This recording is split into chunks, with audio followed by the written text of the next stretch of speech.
Hello, guys. Welcome to the show. How's everybody doing today?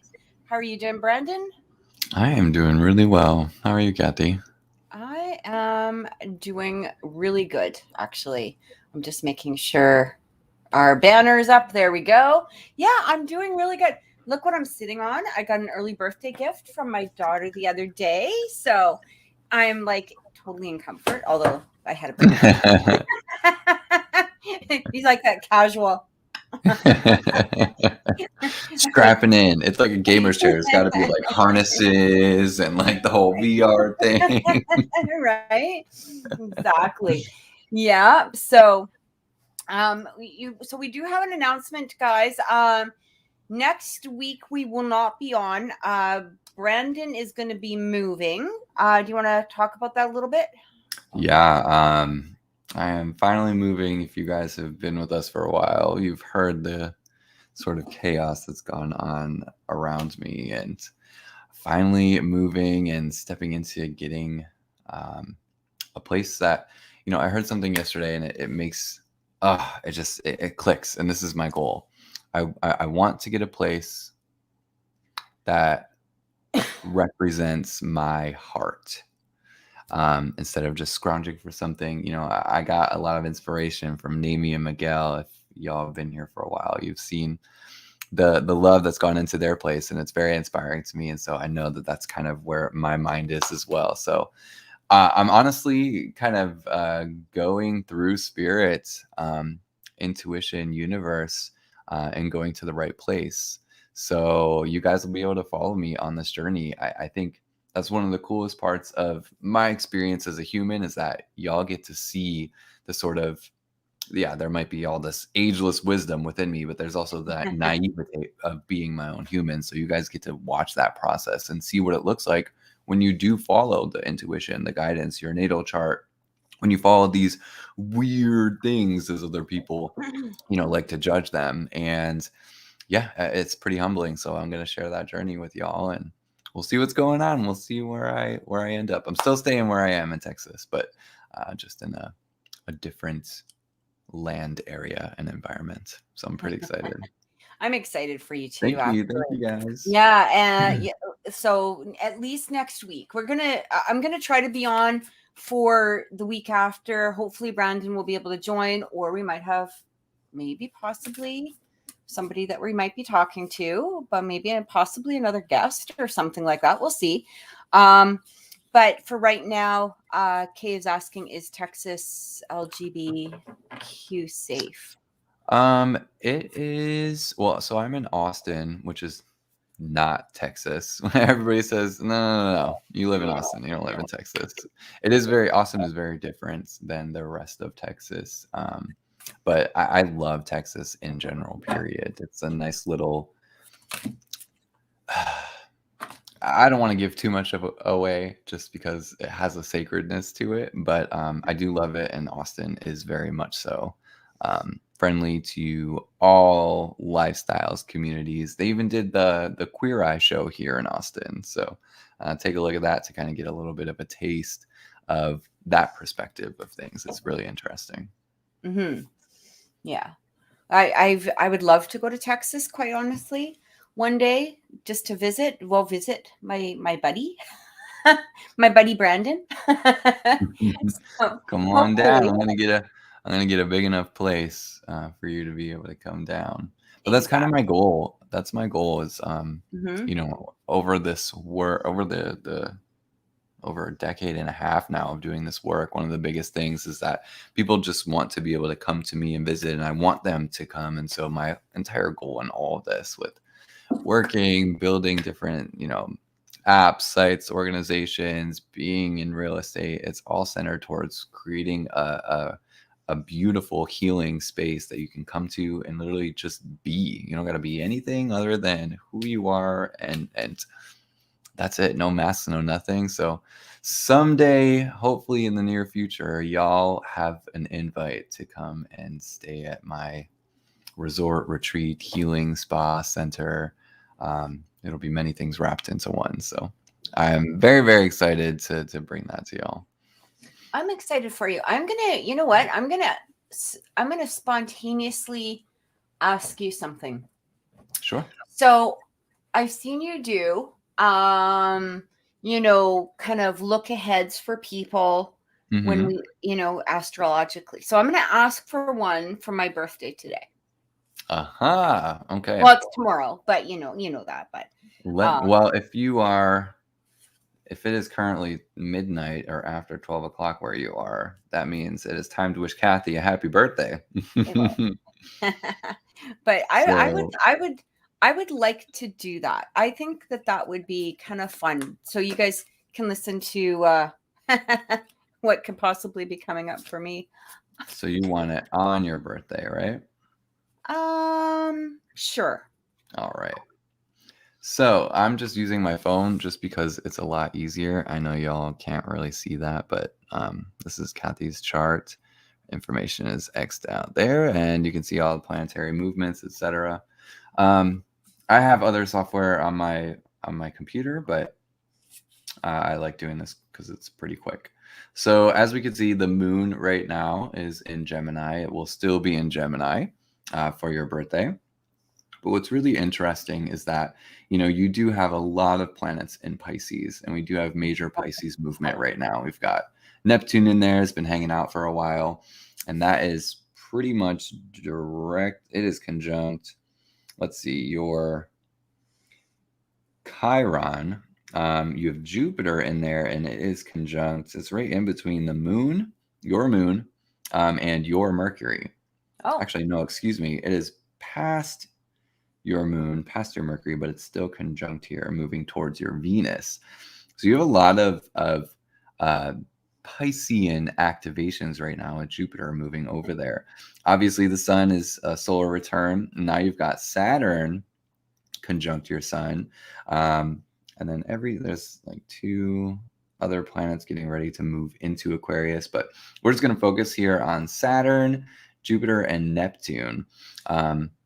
They are making oppositions here to your Pluto and Uranus. So what's interesting about this solar return for you is this connection with Saturn. You know, there is a lot of, Saturn gets a lot of bad rep here, but it really is this planet of understanding time and physical material reality and learning how to like work with it. And so there's something that is being activated with your own core, your motor, saying, okay, and it can be one or the other. It depends on where you are personally within your mind and self.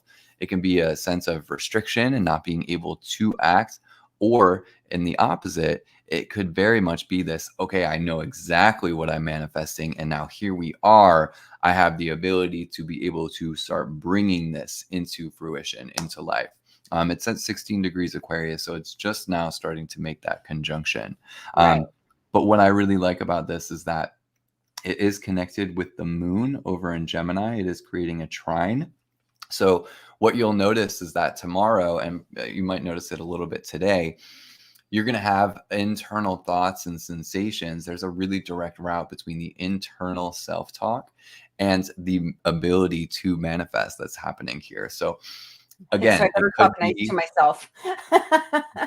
Say again. I better talk nice to myself. You better 100%, because whatever that internal self-talk is will start to manifest itself, period. Right. So, and then with that opposition with Pluto and Uranus there, and let's see, it looks like your Chiron, this is a really good time to heal the self and to heal others. So it's going to be a very beautiful way to allow the soul to be vulnerable and connect with others, which will be able to provide healing for people. And it can be a very cathartic experience because you might feel your own personal wounds during that moment. And Right. in doing so, it automatically generates healing around you. So it feels like a maturing birthday in that you get to reflect the growth you have gone through and allow it to be seen on others or to others if you wanted, and if you wanted to share. There is a benefit with allowing other people into that window. Not always, not always. It's not always appropriate to be vulnerable, Yeah. but during times like this, I feel with these Piscean movements that you have, and with Saturn right there, you really can use that to your advantage, and to allow, again, that internal to manifest externally. It's a really Right. good time for that. Thank you. Thank you. Absolutely. You are welcome. I love doing astrology, and I like the little solar returns. And you know what I really can do, and I do like doing for people, if any of y'all are interested, I can generate reports for you, and kind of list out all the aspects that you're kind of going through. They're really great tools, and there's so many different ones that I can do with astrology. So if you are interested, maybe I'll put this link up on my website, thedreamteacher.com, and you can kind of look and click through there, and I'll be able to send you reports. So we shall Absolutely. see. There, I find them it's a great. good service to be able to provide to people too. So if you do want Brandon to take a look, absolutely. Dreamteacher.com. If you guys want a reading with me, you can come to me at oracleintuitions.com. You can book right through my site, and it actually has the calendar up, so you can kind of choose the day and time. Just make sure you guys book responsibly. I don't provide refunds, but we can always change the date or time if need be. So just want to let you know, just want to let you guys know that. Thank you, Kay. Kay said I have really nice hair, so thank you. I really appreciate that. That was really sweet. Looking Thank you, great. Kay. Got that solar return light shining through. Yeah. I think that's the ring light, but that's cool. I'll take it. I will take it. Guys, so I just want to remind everybody, if you're watching off of Facebook or the I Want to Believe channel, make sure that you guys pop over to the Oracle Intuitions channel. Make sure you're a subscriber, because Brandon cannot see the Facebook or Oracle I Want to Believe chats that come through. And as he's doing the scheduling and putting everybody in order and all of that stuff, it's more beneficial to be on the the Oracle Intuitions YouTube page. What else were we going to say? If you guys want a guaranteed reading tonight, it is a $10 donation. You guys get, your first up. And then what we do is we do the lottery, if Brandon wants to explain that one, because I can never explain it properly. So near the end of the show, we'll be doing some lottery here. For those of you that have donated under 10, I'll paste the lottery list in the chat here. But how it works is that if you donate anything under the minimum required amount for the show, you get multiple lottery entries. So obviously with multiple entries, you have a greater chance of being able to win a reading here. So again, thank you for those donations. We definitely appreciate them. And we will be striving to make sure we get to some lottery today here on the show. So other than that, at any point, if you do feel like, oh, I'm a little nervous, I really want this reading today on the show, and you might not, it looks like we're kind of running over. Generally, once we hit the 2.5 hour mark, that's when we are wrapping up. Once we hit the 3, we are donezo. So if we're kind of hitting that mark and we haven't gotten to your question yet and you need that question, you can still donate during that time, even after, if we've closed off the list. And you're already on that lottery list, you can still donate to be able to have priority for your question answered on today's show. But again, make sure you're on the Oracle Intuitions channel. That way I can see what's going on. Again, if you have donated already, please let us know in the chat with your questions, so that way I can put you on the appropriate list. I have a question for you guys. I'm kind of thinking about starting up my weekly readings again for the signs. And I just want to know how many people would be interested in me doing that, because I've been seriously, thinking about it, going back and bringing up more videos for you guys. And I just kind of, if you're interested, raise your hand. Just put a hand, because I really loved doing the readings. I just haven't done them for a while, and I was kind of unsure if it'd be something that you guys would be interested in, or if it's something that, if you guys just prefer the live show, we can stay with that. I'm seeing some here coming up, so you know what? If you guys would be interested, I would love to start doing the weekly readings again. And yeah, I think I really missed them, to be honest. So I've been really thinking about getting back into them, and I truly appreciate it. I got to show you guys a deck that I bought, and I'm going to actually use this. I know Brandon's bought. Yeah. I know. I got this deck. I've been wanting this deck for a long time, like about a year since I saw it, and I finally just went and got it. And I have to show you this because I think this is going to be one of the decks. My daughter got me a deck last year too that I absolutely love, and I'm going to be using them in combination for some of it. But you guys got to see this. So it's called the True Black Tarot. And I have to show you some of the images. So let me just pull up some of my favorite here. I don't know if you guys have seen this. This is the Empress. I don't know how good you guys are going to be able to see. On Brandon, I'm gonna lower you for just a second and bring me up higher here, just for a second, just so that they can get a better. Maybe they can get a better image of it. That is the Empress. We have the High Priestess, the Magician. These are amazing. They're just absolutely, absolutely beautiful cards. Move them back and forth a little bit so they can see the little shiny pieces on there. Like you can see how they just.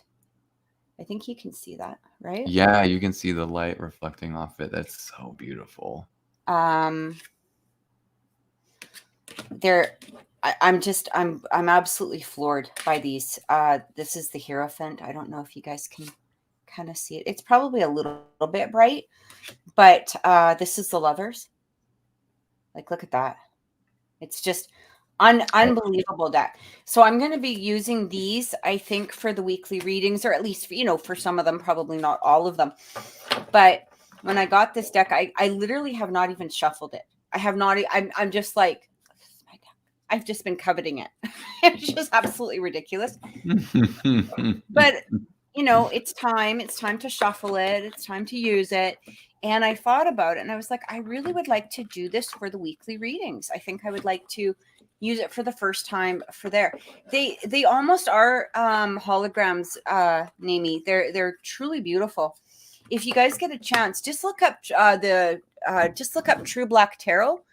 You can just Google it, and you'll see all of the cards, in a better light than what I have here. So I think we're just going to pop off for a second, take a few minute break. We'll come back and we will be jumping right into the readings. So if you have not submitted your question, please do so. Again, pop over to Oracle Intuition's YouTube page, put in your question in the chat, and make sure if you do donate, you let us know. And we'll have your order posted in the chat so you can see which order you're coming in. Thank you so much, Namie. I truly appreciate that. All right, perfect. So we'll just take a quick break and we will be right back, guys. Hang on.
in middle of coffee sip there.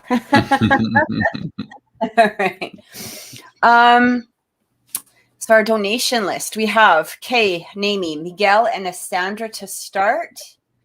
And then we'll be, if no one comes in, we will be going right into the lottery list. We'll be able to get some lottery lists tonight as well. Yes. Yay. Just give me 1 second. I'm just gonna check. No. Okay. All right. Okay. So, Kay, what was Kay's question? All right. Hi there, Kay. So Kay would like to know, what is the end result of A and I? A is a Gemini. Kay is curious, we're being friends or moving on. Spirit told me about her in a reading, and I know she's meant to be in my life. I've been warned she might unintentionally leave me on, nervous of letting her in. I don't want to get played or get involved. Since she's engaged, I think she's just coming to terms with her sexuality. So Kay really needs to know, what is the end result here? What's going to happen with A? Again, A is a Gemini, K is Virgo. Okay. I'm going to be honest. I feel that this can turn into a love interest. So I actually pulled a card for you, Kay, just because I have another deck that I'm kind of using here as well. And I wanted to use both. And I just kind of wanted that confirmation. The card I actually pulled up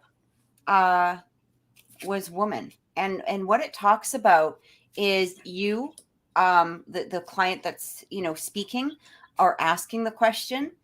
It talks about love interest, a lot of feminine energy. I feel like this is the perfect card for you both.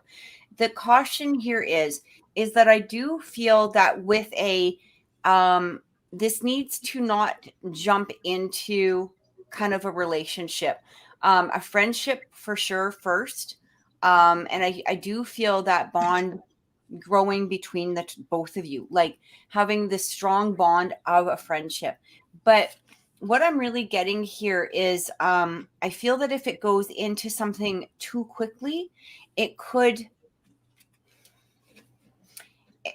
produce a sense of fear. I'm just going to ask, is her fiance or the person that she's involved with, is this somebody of the opposite sex to her? I believe that it might be. Is that right? I believe so, yes. Because I do feel that there's going to be a place of fear with her, a little bit of place of fear. This might be possibly something new that's going to be for her. So it's going to have to, that friendship really needs to be there, and then building into a relationship. I hope that makes sense. But I do feel that possibility is there. Do I feel that you would get played or anything like that? I don't feel that. I don't feel that she would intentionally go in to hurt your feelings or, to do something where she's playing you. I do feel that possible energy here of, again, her having a sense of fear, or a sense of, is she making the right decision? And so out of that friendship, I feel that a romantic interest will blossom through that. I don't know what are you picking up on, Brandon? The energy between you and AK, it's immediately so clear that there is this sense of maybe unfounded or really unexplainable love. Like I feel both of your hearts being open. I feel the both of you gaining a sense of security just by being in one another's presence. And what Spirit keeps showing me is that there is this sort of vacillation between distance and feeling close. And it reminds me of like a ship's anchor, where your connection like anchors into the ground, but as the ship drifts away from the anchor as it moves with the water. And so it's like the anchor's over here and your connection seems to be over here. And so they often feel like it's like not matching up. And what Spirit is showing me is that it's going through this period of growth where you are starting to really reel in the connection, to be more centralized with where the anchor is and where your connection is. There's an alignment that's happening. When I'm asking about these sort of end result here and what is to come, I am being shown that there is going to be some kind. They show me the purpose of the connection, which really is to unlock a sense of divine harmony that the both of you probably have not even fully felt in a connection yet. And it's something that feels like it's going to go one of two ways here. There is a sort of lesson to be learned about distance and false endings in this connection. And it is to allow both of you to understand your own depths of faith when it comes to love and relationship, period. Because I do feel and can see that there's like this ending moment that is supposed to force the both of you into growth, and is supposed to force you into understanding deeper depths, mining that deeper well, based on the high energy that it does create, so there is a lot of karmic balance here that's coming into play. I do feel that you are going to be in one another's lives for a long time. I definitely do feel that. It's not solidified that it's going to be as far as a committed, intimate, monogamous relationship. That's not solidified yet, because it does depend on how the two of you handled that lesson of distance and that sort of false ending. But what I can tell you is that the sense of blending, harmony and abundance that enters your lives because of this connection will be very clear throughout the duration of that connection. So do I feel that the end result, do I feel that there's going to be love shared between the both of you? Yes. Do I feel that there is going to be a sort of unlocking of this relationship in stages? Absolutely. Do I feel you're going to be tested? 100%. As far as it being both of you are clear, both of you are very, very much tested, both of you. Yeah. Yes. Do I feel it's so clear that y'all are going to be, these lovers and partners? That's not defined yet, because you guys don't even know how you're going to act and react to the lessons that are coming up. And again, it's going to be a lesson of distance and false ending, and how you both interpret and react to that based on your own, interpersonal beliefs and relationships with your own self.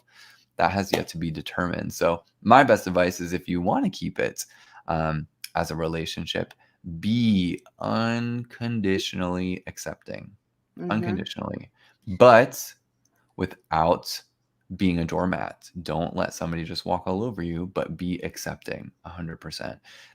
She's in an interesting place in herself where she's coming to terms and accepting what she feels, and this is new for her. This is interesting for her, and so there's a lot of experimentation that she's kind of doing.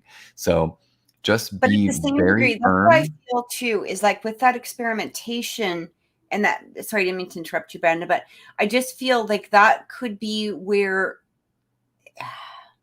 when we talk about endings and restarts, or at least how I felt it, what it felt like is, like Brendan said, don't allow yourself to be a doormat. Experimentation is fine, but not if you are only being taken for as an experiment. Okay, if that Exactly. makes any sense. Like Exactly. And yeah, that's what I was saying here. You have to be firm in your own, morals, your own sense of self-respect and self-love. Don't let somebody walk all over you or use you. Be firm in that. But also just be like, you know what? I see you and I understand you're going through this. And, I'm not going to allow you to drag me on, but I totally respect that you've got to go through this. So when you're ready, to meet me at my level, then I'll be more receptive to you. But for now, I got to put up a boundary. Do not be afraid to put up a boundary, and be, very respectful about it. It's not out of meanness or anger or anything. It is because you are in that state of unconditionally accepting, that you're like, yes, I accept you for exactly where you are, but that does not mean I need to let you do, things that make me hurt to me. So be firm in your own, grounding in your own sense of self-love and respect. But trust me, that's going to go a long way, because she's going to see that and be like, whoa, that Yeah. is weirdly attractive. And trust me, it's going to be this interplay between the both of you, but you got to be firm in your position. I do feel what you're saying about you're not even sure how to start a friendship. And you said I feel our connection, but she seems disconnected emotionally. Here's the thing is what I'm feeling with that is that it's not so much that she's disconnected emotionally or she is disconnected emotionally. It's more she's kind of purposely a little bit putting up a wall. And there might be that attraction that's coming out. She feels that connection. Again, she's not quite sure what to do with that connection. So, and she might also feel that there is a sexual attraction there, which could possibly scare her at this moment or make her feel a little bit uneasy with herself. So, for now, just kind of, just literally, give her a smile, give her the space, whatever it is. It's just how you would build a friendship. But remove, if you can, remove the sexual element from that, because that is going to help deepen the friendship. Okay. That will come on its own. But what are you giggling about? Say it. Nothing. I see you giggling away. But you can't push that element, okay? Like you can't. She's in this place where she's gonna feel a bit of a fear here. So just go slow. That's what I get.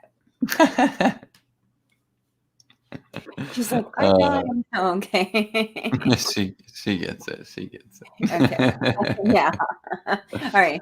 I'm glad you understand what I'm saying, because I'm like, am I making any sense? But yeah, just 100%. go slow. So I hope that yeah, slow and easy. There you go. Just, because right now she's feeling it as like like a bulldozer coming at her while she's in like a little Fiat or something like that. And she's like, the sexual energy is coming at her and it scares her. It scares her, right? It puts her into a place of, what is this that I'm feeling? I don't know if this is all right. I don't know how I feel about this.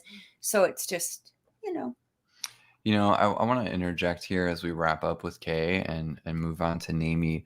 Kay, there's a very clear pattern that I see going on here, and you do have an insight into people that have a repressed feeling or need within themselves. And so there is something to pay attention to in that pattern, because I do feel like it's part of your purpose here in this life, in this lifetime, of helping people to come to accept themselves and some of their deepest things. I'm not sure if I have your chart or not, but I really would love to see your natal chart. I think you sent it to me in an email, and I'll have to look at that and pull it up and see what aspect I'm thinking here, because I'm having a feeling it has something to do with maybe a Pluto movement and making a connection to another planet here, maybe Venus or Mars. But yeah, there's something going on there, and maybe you would benefit from doing one of those astrology reports that I was talking about before. So the one I'm thinking of is the asteroid one, which really is very revealing about these deeper natures to ourselves. But just take a note of that pattern, because I do feel it denotes part of your purpose here. Yeah. So thank you so much. Thanks so much, Kay, for oh, look at that. Mars in Scorpio. Just right on the money there. Right Perfect. on the money. I believe Namie is next. Yes. You're so welcome, Kay. You're so welcome. All right, Namie. Hello, love. So, Namie is Pisces, of course. I want to know if I am still connected and open with my abilities. I was off lately and now back to getting accurate answers when doing readings. Any message from guides or any advice? Mm-hmm. So I actually saw your question earlier and I knew what it was right away. So sometimes what happens, and I believe I've talked about this, in the past, is where sometimes it feels as though our abilities are a little bit stunted, or it feels as though maybe we're not picking up what we should. Like, we all go through this as readers or as psychics, as mediums, something like that, where it just feels like you feel like, oh my God, I'm not getting the answer. Like, why in the hell aren't I getting the answer? Like, what's going on? And it just feels like you're blocked. It just feels kind of a little bit blocked. And what that is, it's like a download period time.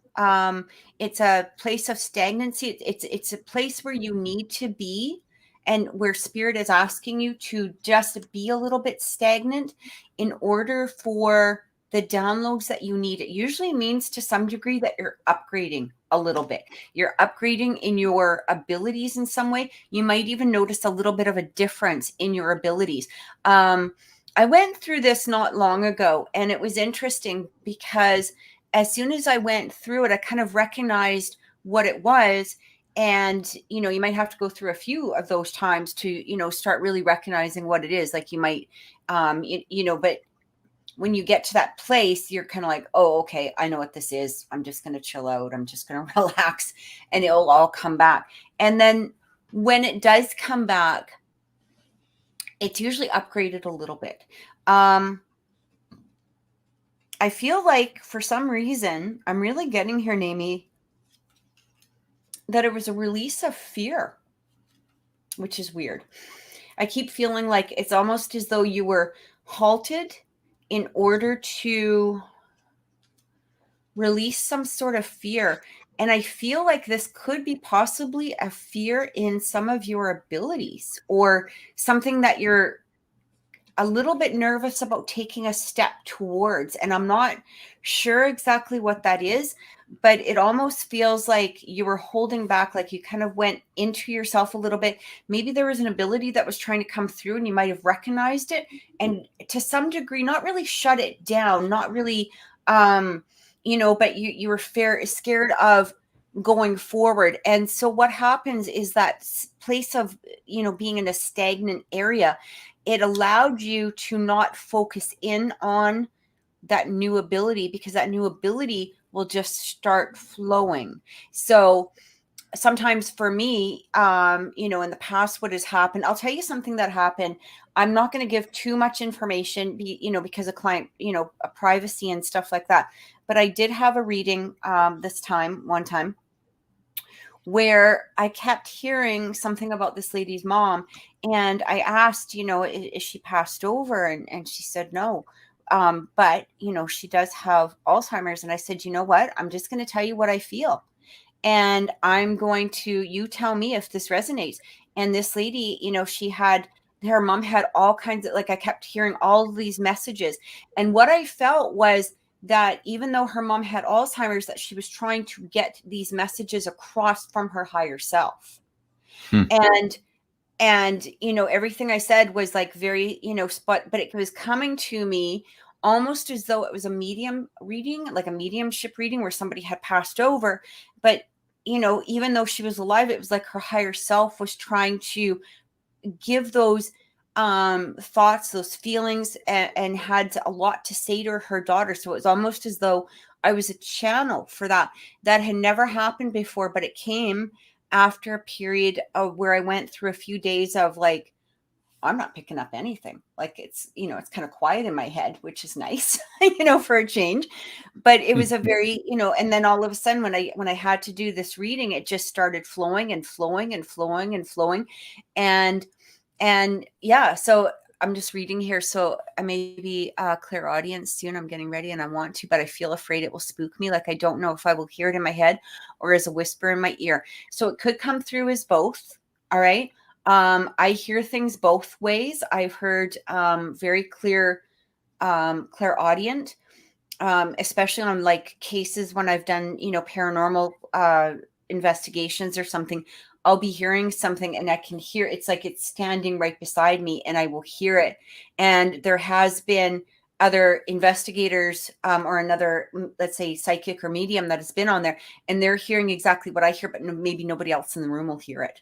But it's not in our heads. We're hearing it like we had it on recorder, but it was just coming through at that frequency that other people couldn't hear it except for the recorder, except for us. So sometimes that can happen.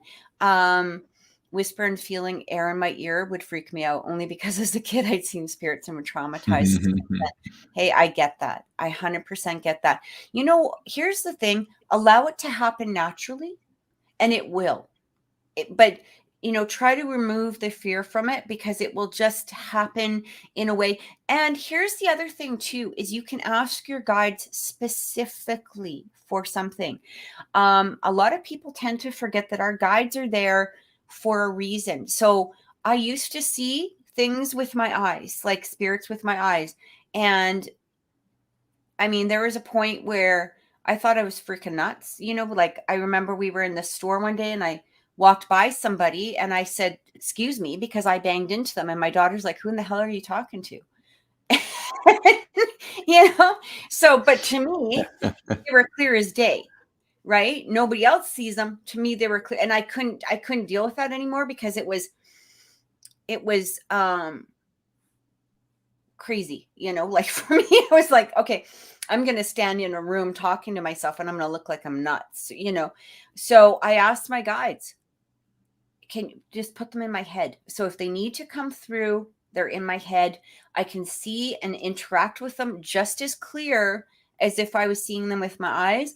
But personally, I don't want to see things with my eyes. I'm really good not seeing things with my eyes. I would rather, if I need to know that they're there, I get them on my, my third eye. So ask your guides for that help. And what would feel better for you? If you feel that you'd rather hear it in your head, ask for that. Or maybe you can even ask for a sign that it's going to happen audibly, as if it's real. Like maybe you'll get chills, or maybe you can feel something, but give you a warning sign of some sort first. So your guides are there as your guides. That's exactly what they are. So you can ask them.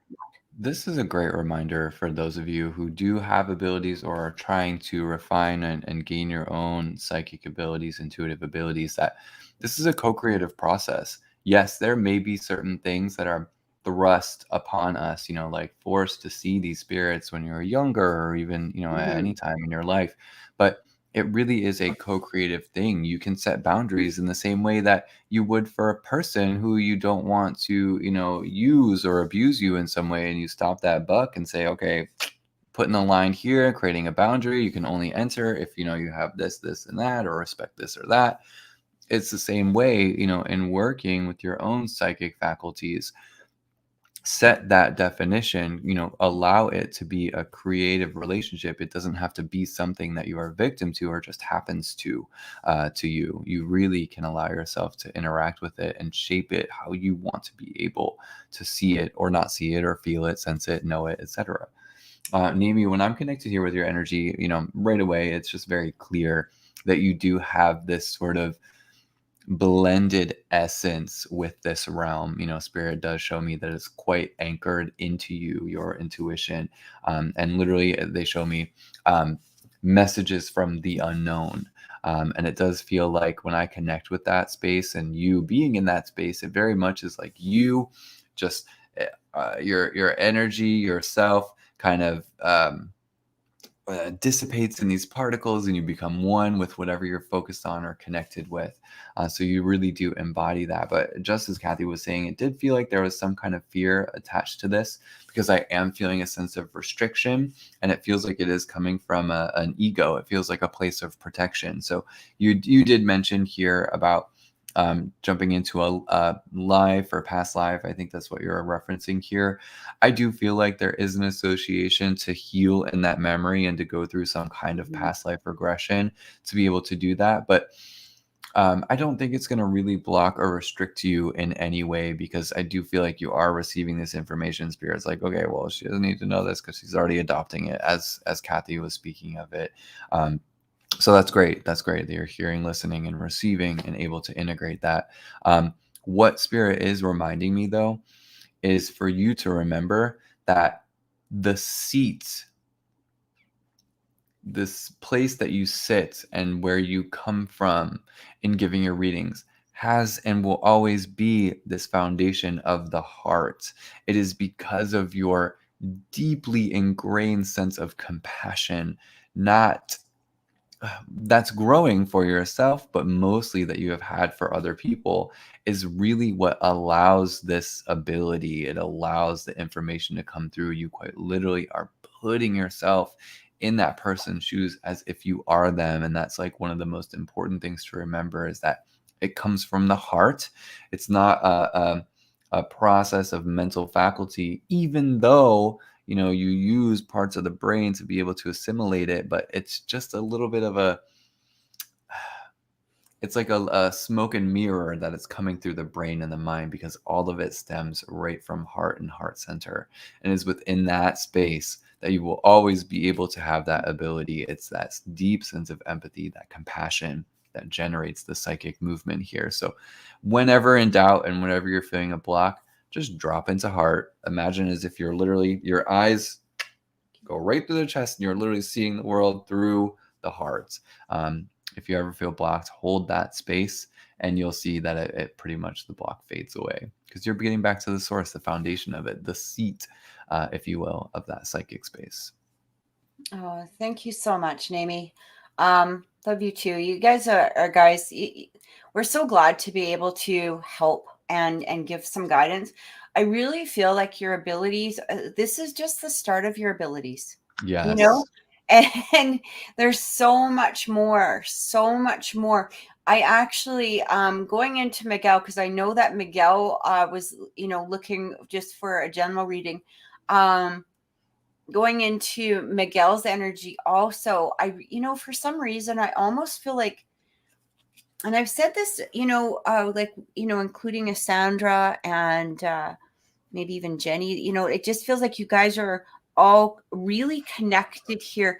I really feel like almost too, is there's a good possibility of you and Miguel, kind of working as a duo team in something besides just your relationship.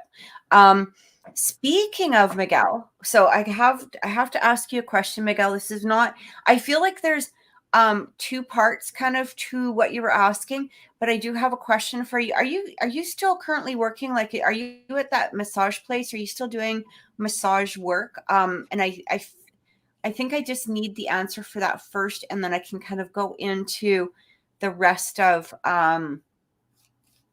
what is coming through here. But while I'm waiting for the okay, you are.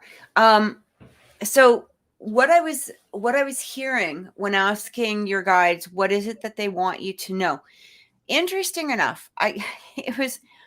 I'm not going to say it's completely short and sweet, but I do feel to some degree that it is. They're kind of saying really good job. Like there's a sense of pride that they have in regards to, it's like you've been under.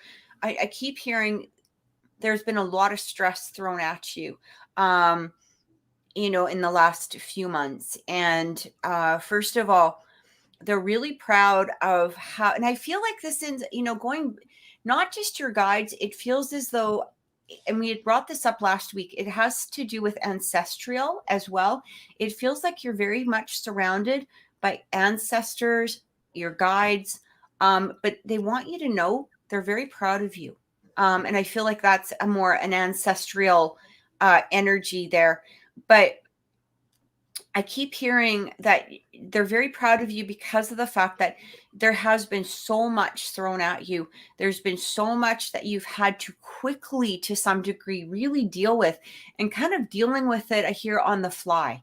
Like there's been a decision. I got to make a decision. I've got to do this. I've got to, comfort this. I've got to take care of that. It's very much, and it, what I'm hearing is, to some degree, a lot of these have been purposely thrown at you, which is, but don't hate them for that, but it was for a reason, because it almost feels as though you were sort of in this place before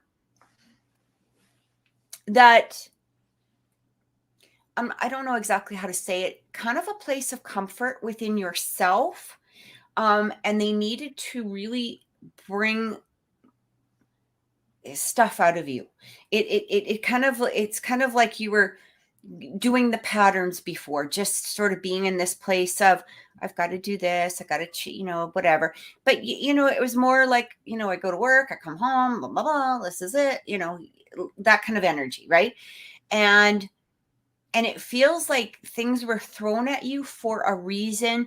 And that was mostly to ascend and uplift you, because there's so much more to come in a positive way, not more crap thrown at you. I don't mean it like that. I mean it like in positive ways. And now that you have, I guess, to some degree, passed their tests or passed the things that were thrown at you, and you handled it very masculinely, but also with the energy of feminine. So you didn't come out all masculine, like aggressive. You came out with the masculine strength and the energy of compassion and the energy of empathy and the energy of still being able to take care of things. So it's a very nice mixture of the masculine and feminine energy, which is like that yin yang type of things. Sure, there was times where you might have unbalanced the scale a little bit from here to here or whatever, but at the same degree, you were able to, it really, again, it helped you evolve and it helped you ascend. And that's what I'm really getting. I'm also hearing, I'm not exactly sure what's going on here with work. It almost feels like a more confident energy, I guess, with work. It's, I don't know how to explain it. I'm going to just tell you the energy or the vision, I guess, that I get when you're walking into work. So I'm not exactly sure if they're telling you this is what they're seeing or this is what you're supposed to do. You can kind of take this as it relates to you. But what I keep getting here is this energy of you almost walking into work strutting in a more confident way. And I don't mean strutting in like, a weird sexual way or anything like, but it's coming in like, I am not dealing with any other energy. I am not putting up with your crap or your crap. I'm not going to worry about this. I'm not going to worry about that. I'm coming in, I'm doing my job. I'm treating my, I'm dealing with my clients. I'm doing this, I'm doing that. You're handling things in a different sense than you possibly were in the past. Like I feel in the past, you might've been more maybe timid about losing your job, or even maybe more timid when dealing with your clients or handling your clients. But there's a different, stronger energy that's coming through. And again, similar to Naomi, this is just the beginning. This is just the beginning. And that's what I keep picking up from what your guides have to say. So ancestrally, again, they're very proud, very, very proud of you. And I'm also getting here that your guides are saying that they know that you can handle the next steps because you've already proven a lot to them. Yeah, let those words resonate, Miguel. You absolutely can handle this. I'm when I'm tapped into your energy right now, I'm kind of feeling a little bit of mixed pressure within you. I don't know if you kind of feel listless or something in yourself today, but I just get this feeling that you're feeling this sort of unexplainable or maybe even irrational pressure. Just know that that's not anything really personal. I am being shown that it is resulting in a personal cloud, where it means you might not be able to see as clear or as far out as you usually do or normally want to. What I am being shown is that there is really important sort of unconscious communication happening.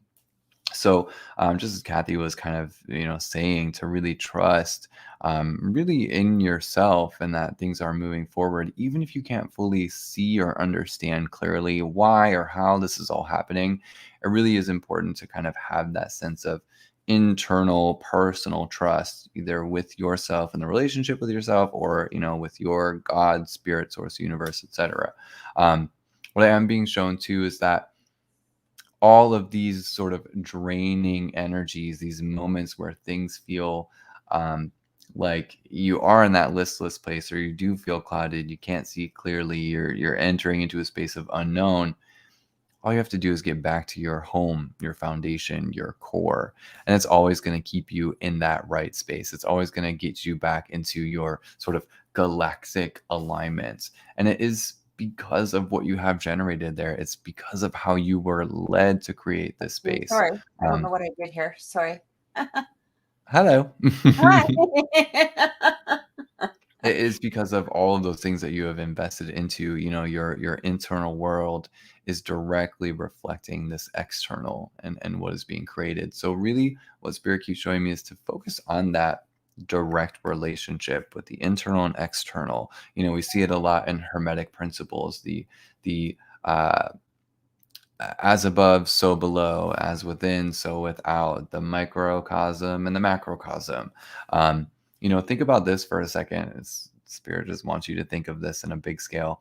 I want you to think of the human body and think of all of the billions, trillions of individual cells that are within your body that make up your body and that create different systems to keep this thing moving.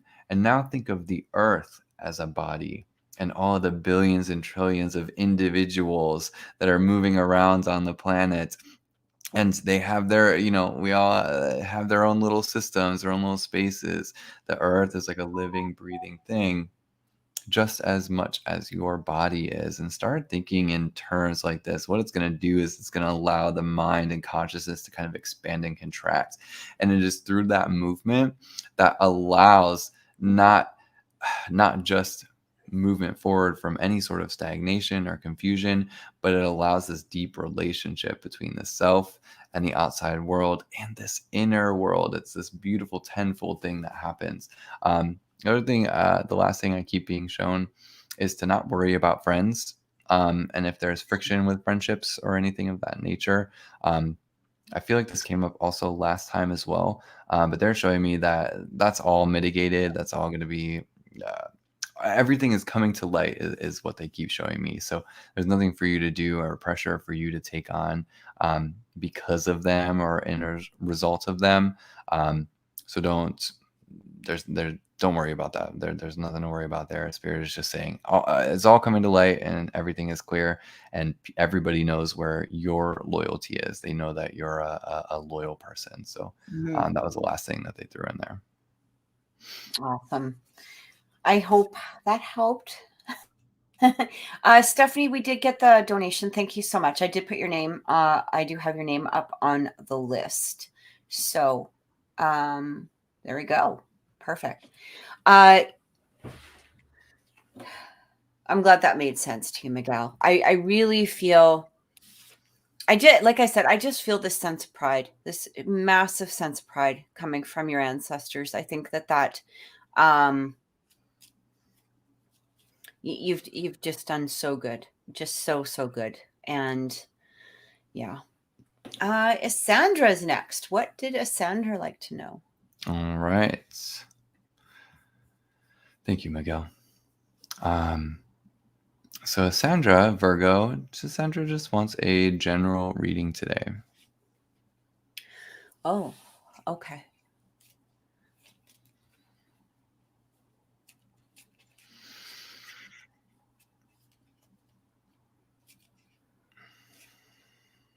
Just give me a second here. And by all means, Brandon, if you're picking up stuff, you can jump right in. Sure. Sandra, I feel a heaviness here right now.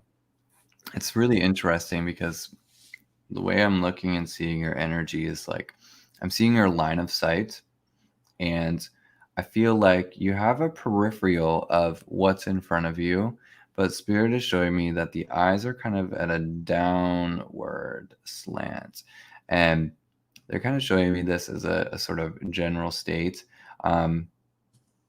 Let me look at what they're trying to communicate as far as what's needing to shift or what's needing to go on, because the heaviness does feel a result of where your perspective is and where your viewpoint is right now. because all you need to do is just shift that and shift where you're looking. Gosh, even with your eyes closed, oftentimes when I'm in meditations, spirit, or even, you know, the guide or the person who's speaking and telling you what to do during the meditation, I always say to, when your eyes are closed, to look up through third eye. And I feel like this is going to be a very important movement for you, because I'm seeing, I know this is going to get really weird, and I've never said anything like this on air, but what's going to happen is that when you do this, you're actually activating something in the back of the brain, and you're allowing, because the eye is actually a part of the brain. The eye is an extension of the brain. It is the brain, you know, it's the part that receives information and mirrors it back. But they're showing me that in doing so, you're going to create something that allows a different part of the brain to become active.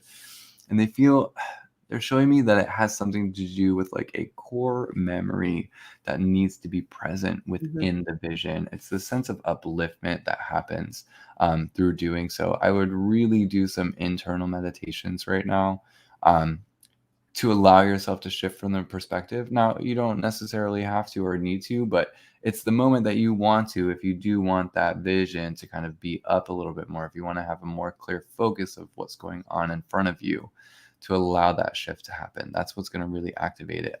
Even as I'm doing so, I'm seeing like spirit flashing, like, yes, we're making ourselves present. We're making ourselves known here.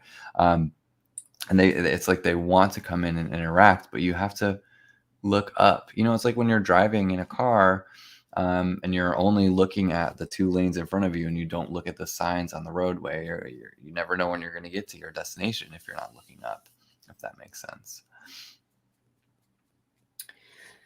I'm picking up two energies here with you, Sandra. There's one energy where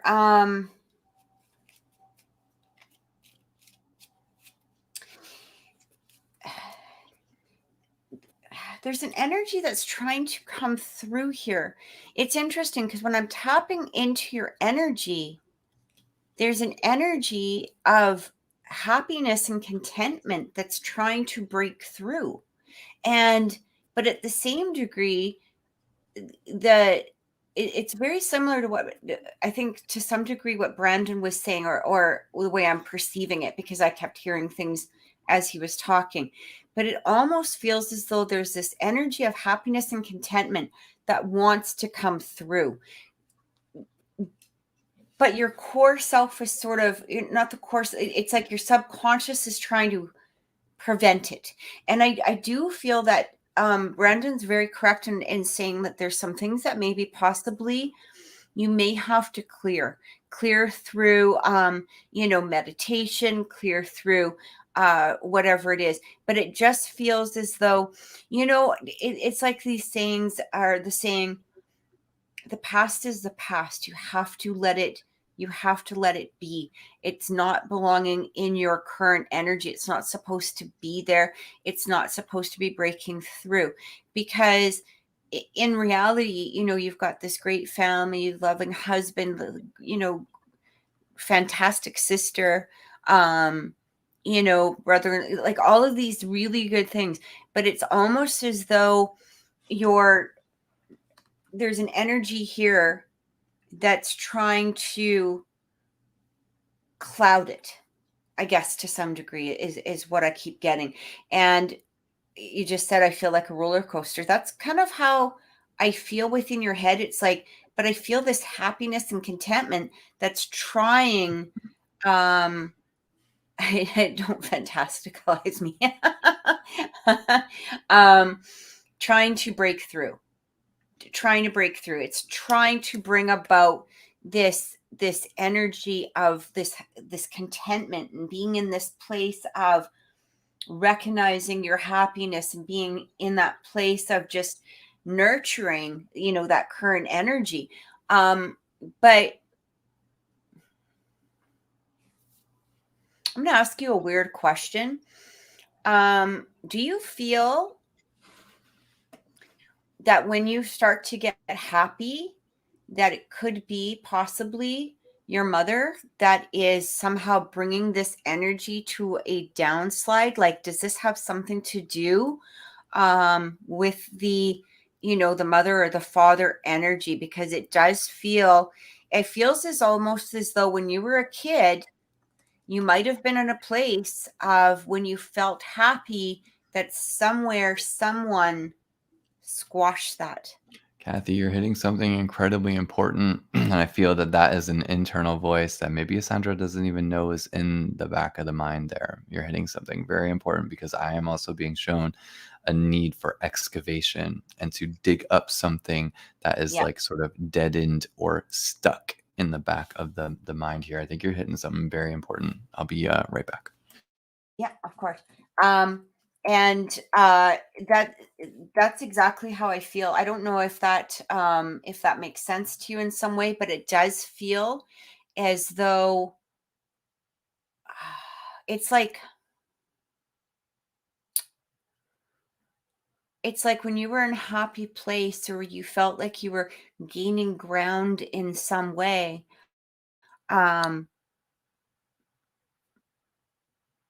My father didn't want me, and my mother never told me she loved. Yeah, and my mother never told. Yeah, that is not that is not who you are. It may be right. an adopted belief, but that was somebody else's. You don't have to own that. You can release that. Yeah. And it just feels like when you're in this place that you're starting to feel content or happy or whatever it is, it's like you're used to the rejection, or you're bringing back that energy of rejection. It almost feels as though, to some degree, the energy of rejection is a place of comfort, not because it's a place of comfort. Right, familiarity. I like that word better. And family related too. Exactly. And so when you start, gaining ground, there's this energy of rejection or whatever it is, like I'm not worthy or whatever preconceptions that other people threw at you or gave you that impression of keep coming through. And I feel like, you know what? It might not even be a bad idea to do. I don't remember if I recommended this to you before. Do some serious cord cutting energy with that energy or with those particular people. Literally, just go in. I always bring up Archangel Michael simply because he is so good at helping cutting cords. And just ask him to help you cut these cords, help you to release that energy. I'll tell you something. A few years back, I was doing a meditation with a friend of mine who was having some really serious issues with a family member.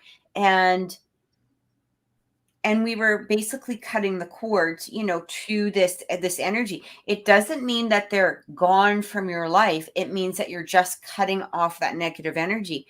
And I guess he had left his phone in the car or something, and he went out to go check the car, and he messaged me and he goes, "You're not going to believe this, but this family member literally just texted me and they get along great now." But it needed to have that, that release of that energy, and not accepting and not allowing what it was that they brought to you, because those were their issues. Those were their energy. This had nothing to do with the Sandra as a child, as a teen, as who you are now. They're energies that were thrust upon you that didn't belong to you. And so I think that something like that might help. And here's the thing, it may not happen immediately, but working on it on a regular basis will really help, because it really feels here is that this energy of satisfaction, contentment, happiness is really trying to come through for you right now. It's really trying to come through. But as soon as it comes through, you have a bit of a barrier that's kind of going, "Oh, no, no, no, no, no, no, push it back." But you need to let it break through. Yeah. And you'll see things just in a every time you guys are going to do my reading, I feel super high anxiety. It's weird. I don't think that's No, weird. no. You're feeling us probably tap into your energy. You're feeling the anticipation of what's about to happen, what's about to be said. You know, I think I think that's normal. People feel it. I want you to ask yourself, you know, you feel it as anxiety, but I want you to really tap in and think about, okay, tap into your felt sense. So it's the area below the chin and above the waist, and really define where you feel that in the body. Because I want you to make a distinguishment if it is anxiousness or is it actually excitement, because they can be very, very similar.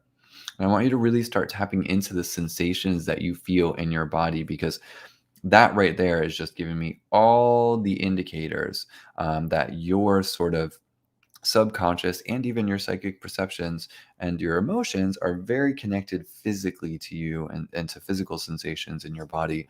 Start looking into those feelings. Start really asking, okay, what exactly am I feeling? Where do I feel it? Oh, do I feel it, you know, right in the chest? What does it feel like? Oh, it feels like, you know, like bricks or weights or something pushing on top of my chest.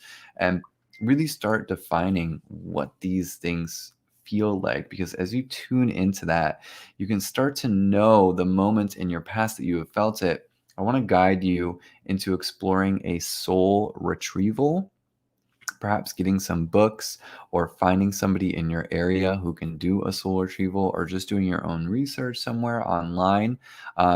Really look into that. I, of course, would love to do it with you, but we're not in the same location, which is another reason I need to have my resort so that you can just come to me and have this full immersive whole body spirit healing sensation and experience. But one day we'll get there. But yeah, really look into soul retrieval, because I think that's going to help you a lot. I think that's going to be a huge benefit. Again, Kathy is talking about this block that's there, and when I hear her talking about it, Spirit's like, yes, because there's a voice and a belief implanted in this voice within the mind, and it's causing this block. And that's that voice, that belief. The belief is what needs to go, because it's not true. It's just tied to an emotion that is directly related to those anxious feelings. They're all wrapped up into one. Unfortunately, we don't have enough time to dive totally into it, but there's a lot of great work to be done here. So see what you can conquer on your own. But of course, if you need me or Kathy, you know how to find us. As Sandra says, I can stay at a hotel. There you go. Right. Perfect. Um, Come often. even doing a cleansing on yourself, like a sage cleansing on yourself will help. And remember too is that when you are doing the sage cleansing, or any sort of cleansing, only ask for peace, love, and prosperity. That's it.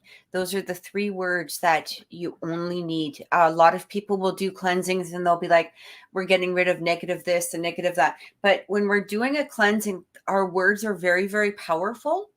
And we do want to be careful of what it is that we're saying. Sometimes the universe doesn't hear, I'm getting rid of negativity. Here's the thing though, is that sometimes there are some things that need to be there, but if we're asking for peace, love, and prosperity, only those are going to be allowed around you. Okay? It puts a block up. You don't need to ask to have negativity removed, because by saying peace, love, and prosperity only allowed around me, it automatically pushes the things that you don't need away. So just something to keep in mind. And yeah, It's a journey. it's a journey. And We and all like feel I said, gravity. as you're when these feelings come through, when you're in a place of feeling that contentment, that happiness, and you start feeling, if you feel that negative energy coming through, recognize it for what it is and go, this is from my past, this is not my current, and I do not accept it. I release that past. I release the past. I draw back my power from that past. And sometimes, or if it's an energy from when you were a child, imagine yourself as a child in that energy and just give yourself a big hug. Like, it's kind of acknowledging that inner child energy. Okay. Because that can sometimes really make a difference as well. Yes, we don't realize this. And this is a great, I think, reminder for everybody. That inner child, you are still that inner child. Yes, you have grown, your body has changed shape, you've gone through different experiences, but you are still that same child. And therefore, having that relationship with the inner child and the future self. But right now, inner child, that's the biggest one that holds us back. It's always important, and it is always going to be a positive benefit in your life of making sure you heal that, telling that inner child, yo, that was really fucked up what you went through, and I know that, I see that. And you don't have to stay stuck with feeling how you're feeling, because guess what, we grow up to be this and we grow up to be that. And really having that relationship together, it honestly does wonders. If it's hard to really visualize or interact with that, write it out. Write, okay, here's adult self, here's child self, and write out that dialogue. Start out as just pretending, well, what would my child self say? What would my adult self say? And as you kind of create the conversation flow, you're going to notice that this channeling actually starts to happen. It's an incredible tool. So make sure we're all doing that. At some point, if we feel stuck and we have no idea where to go back, go backwards, regress, do something backwards, do something with that inner child. It works pretty well. Absolutely. All right. So I believe Andrea is next. Yes, Andrea. Hi, Andrea. I like what Sarah said. Be your best parent. Be your Mhm. best parent. Yeah. Absolutely. And yes, we are, Sarah. If you wish to donate, you can. I think we're going to be closing off the donation list after that, and then we'll be going into some of the lottery questions, I believe, or at least one or two. Yeah. Yeah. All right. Hi, love. So Andrea is Pisces, says, hi, just wanted to know what spirit wants me to know about my love life.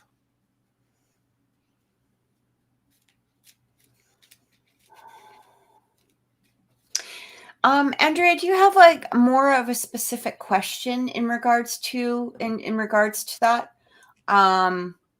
Like, is it a person, or is it, is there anything more, a little bit more specific about it? I'm going to tell you what I'm getting through here. For some reason, I did pull some cards. I wanted to just take a look, but I want to make sure I'm on the right track too. So as far as your love life goes, it feels as though there's this place right now with the, is that my phone? Yeah. With the birds coming through. Okay, I know you guys can't really see. I don't think you can. But when the birds are coming through, it kind of it really talks about communication or wanting to communicate. It can be an energy here of being nervous about things, being a little bit unsure about the next step, being in a place of maybe perhaps not quite as confident as you may be. Birds can be a little bit, jumpy, flighty, sort of energy. And I feel like this needs to be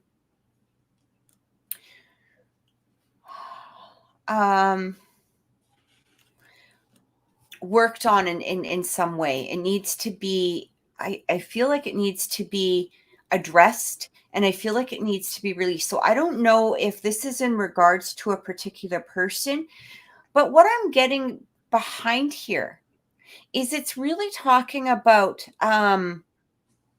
the clover is coming through, that this talks about luck and things sort of changing, and it almost feels as though there needs to be some sort of change within your energy. It almost feels as though, I'll be honest, I feel as though you're holding on to something right now, and it could be, I just want to know about Greg, been really fearful about his return in my life. There we go. Because it does feel like this energy of being nervous, being scared, being all of this stuff. And it feels as though you have to go into this place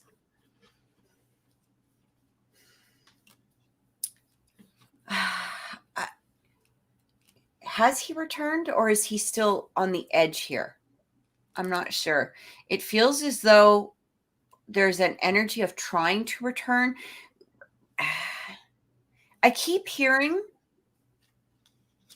that you need to have your boundaries up still a little bit. Like there needs to be an energy of boundaries. And this isn't a bad thing. It just feels as though, I don't know if he's trying, or if there's something been said, or if maybe perhaps it's the energy of him not coming through. It just feels as though, don't be in too big of a place to fully accept him if he's not ready to accept your boundaries at this point, is what I keep getting. Things can really change though between the two of you. It feels as though there definitely needs to be some very straight up communication. And I don't know if you're scared to always say to him what it is that, you know, is on your mind. Like you might be in this place of happy to have him around, or, you know, wait, that anticipation of him coming through. But it feels as though when that communication happens, if it hasn't happened yet, it does feel as though there could be some lines crossed, or you're not saying exactly what's on your mind, like you're holding back a bit. And I feel as though Spirit really wants you to embrace Andrea, like really embrace Andrea. And like, if you don't agree with something, say it. You're not, you know, here's the thing. If somebody's not going to be accepting of who we truly are for hiding ourselves in some way, we're not really giving them that opportunity to really get to know us either, right? And so if we're holding back or not saying what it is, it allows people to cross boundaries deeper, but it also can hold us back from them not knowing who we are. And why not let them know who we are, right? So, but here's the interesting thing, is I got two things right after that. And one is it really talks about fireworks, which is passion, chemistry, lust, happiness, excitement, celebration, hot sex even, right? And then it comes in with the ring. And this talks about agreement, pact. You know, it can be partnership, trust, alliance. I feel like there needs to be an energy of trust that is built between the two of you, a deeper sense of trust. And this could come through with a more open communication. And even if he's reserved or holding back, you say what you need to say. Or, you know, if somebody says, how was your day? You tell them your day, your whole day. Well, I was feeling this, I was doing this. A lot of people, especially if it's over text, we tend to get into yes, no, maybe so kind of energy. And she's saying, it's so funny. I was thinking really hard about that. I feel like I'm being fake exactly when I don't express myself. And that's really the energy that I keep getting coming through. It feels like, you know what? Here's the thing. Who cares? Who cares? You know, this is you. And how can you have a relationship? We got to remember, if we want to have a relationship with somebody, they have to see who we are. It doesn't mean that you have to, you know, take your guts out and spill them all over the table. But at the same degree, we do have to be more expressive, or allowing, you know, people to show who we are, because it allows them that energy of being able to express themselves as well. And a lot of times we hold back feelings, or we hold back our excitement, or we hold back, you know, some sort of emotional experience or whatever, simply because of the fact that we're nervous about how they're going to react to it. In the same degree, who cares how they react to it? That's their issue, not your issue, right? And if somebody isn't taking us as to who we are, that's their, you know, that's Yeah, something that we don't want in our energy field anyway, right? So because we can't, you know, here's the thing. Think of it this way. If you're jumping into a relationship with somebody, put it this way, and you're not presenting your full self, how long can you maintain that for? Right? What if this was to turn into an engagement or a marriage or something like that? At what point do you become real? And that's, to some degree, do you get what I'm saying? I hope that makes sense. So, you know, Do you One of have the biggest anything? things I'm picking I'm up just on, gonna run into the Andrea. washroom. I'll be right back. I'll be right back. Okay. Sorry. One Yeah. of the biggest things, Andrea, I'm picking up is that you are like receiving all sorts of emotions. Spirit keeps showing me that you are experiencing transformative emotions, as if there are things that are coming to you either activated by another, possibly this connection here with Greg, but also coming from external sources as well. And I'm feeling that there is this reaction within you to like initiate and to move forward and to really just kind of ride in, take on the day and be like, all right, let's go. Next thing coming and coming and going. The next thing is going. Like it's this energy of movement. You're being channeled energy to create movement. What's interesting is that I do feel like there are these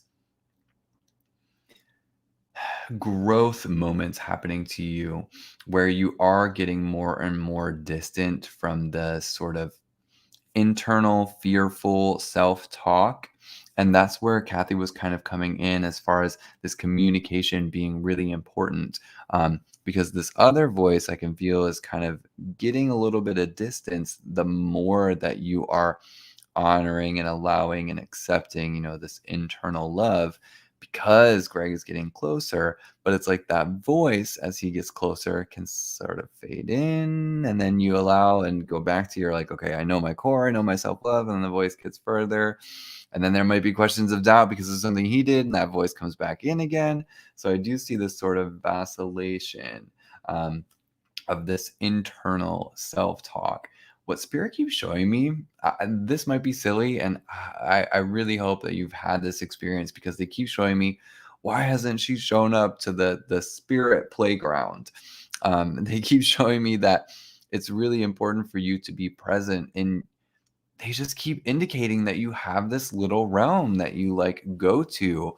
I don't know if this is a meditation or a dream world or a daydream or something. It's like a place where you sort of pretend or make pretend or make believe it. There's a little realm that you go to, and I see that you are. It's like you maybe even unconsciously check in there.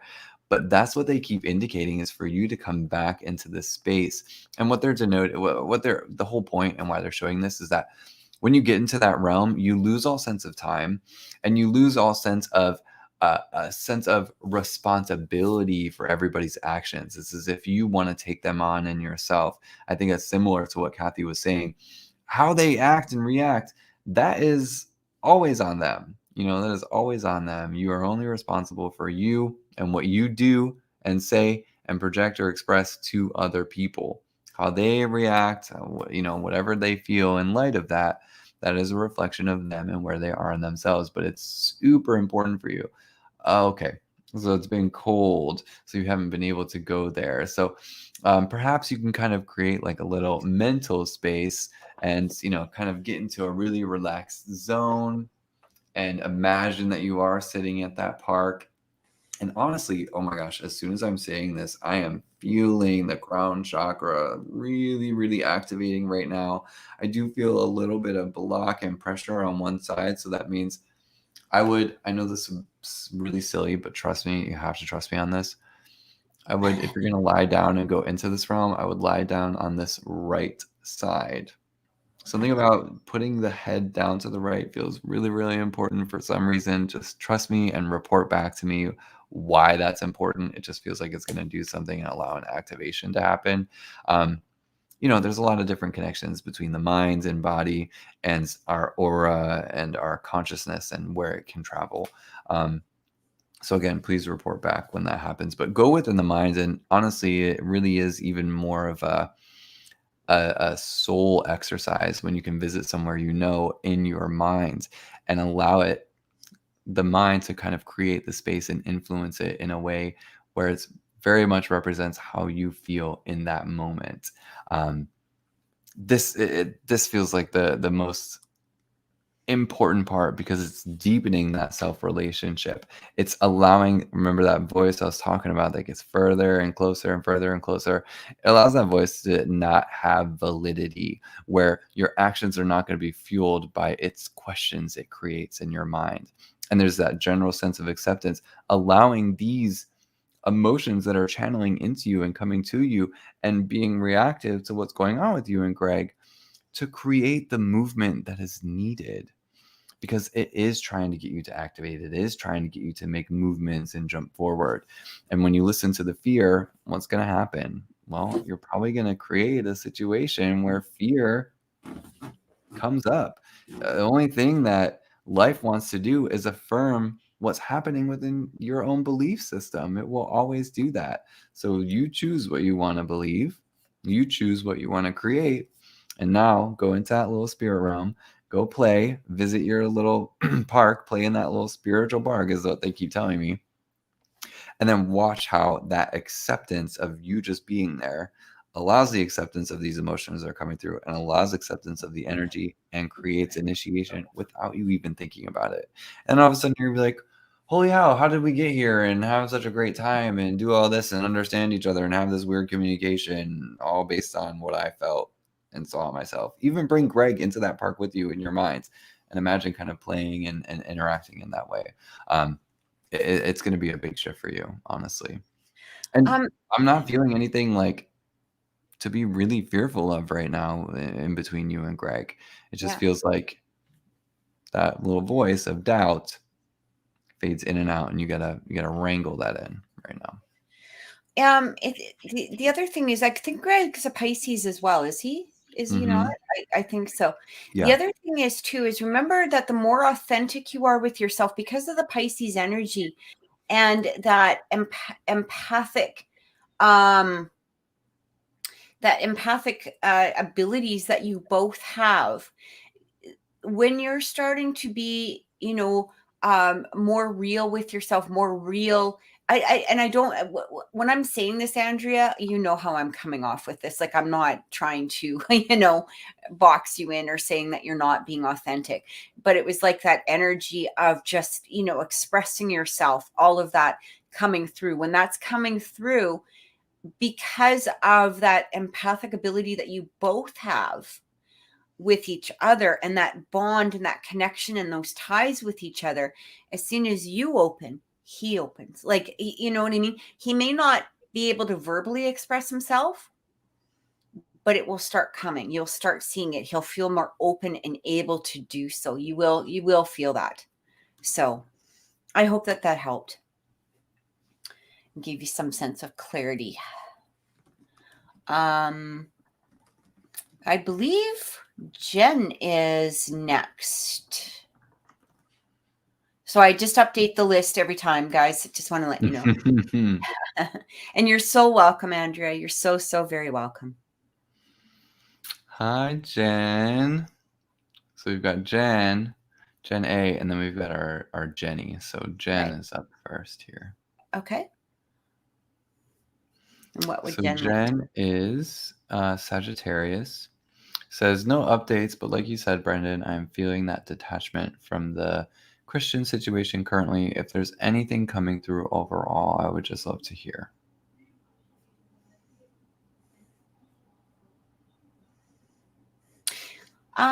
Is this the guy from the store? Yes. Okay. That's really interesting. I'm going to tell you why I'm feeling this, or why I had to ask that, because I just needed to clarify it. Because when I tapped into you, Jen, it was almost as though, when you open the door to a store, you can hear that ding, the little bell that goes. I don't know if you guys actually have one in the store, but I'm hearing the bell from a store. Like when you open up the door to a store, I could hear that little bell. And it feels as though there could be a change within the energy. It almost feels, now I can't guarantee that this is going to be immediate or right away. This could take, still a little bit of time. But what I keep getting here is I literally keep hearing this bell, and it feels as though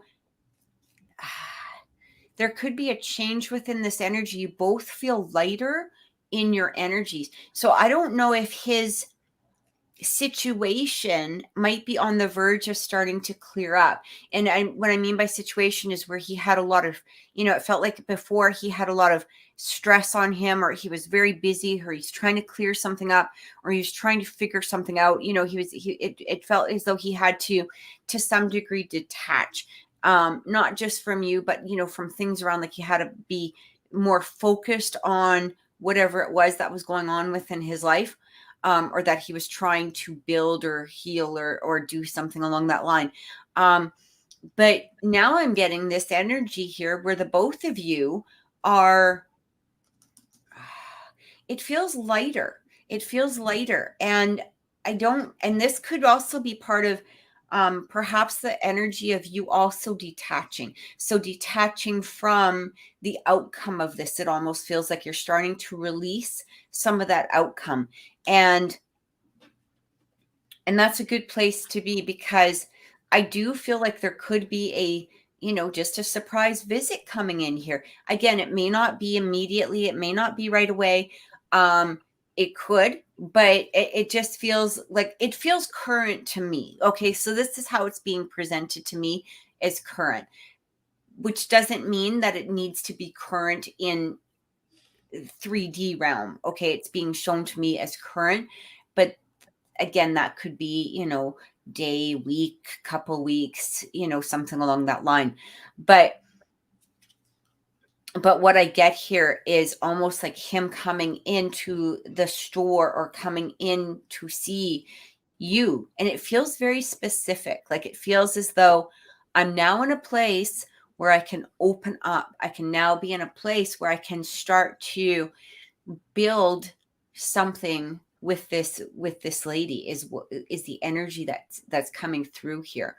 I'm gonna let Brandon talk, and let me just sort of, that was the immediate thing that I heard, and I just needed to get that out first. So I think you're spot on here, because I'm picking up this feeling too. I'm being shown like what was once so rigid and um, uh, just rooted and heavy is now receiving some kind of opening. I am feeling like there has been some sort of veil or a sense of chains breaking in some way. I know that I had felt this with Christian a while ago, where there was a sense of being restricted and held back due to a circumstance that was out of his control. And I am being shown that there is an alleviation of this at this time.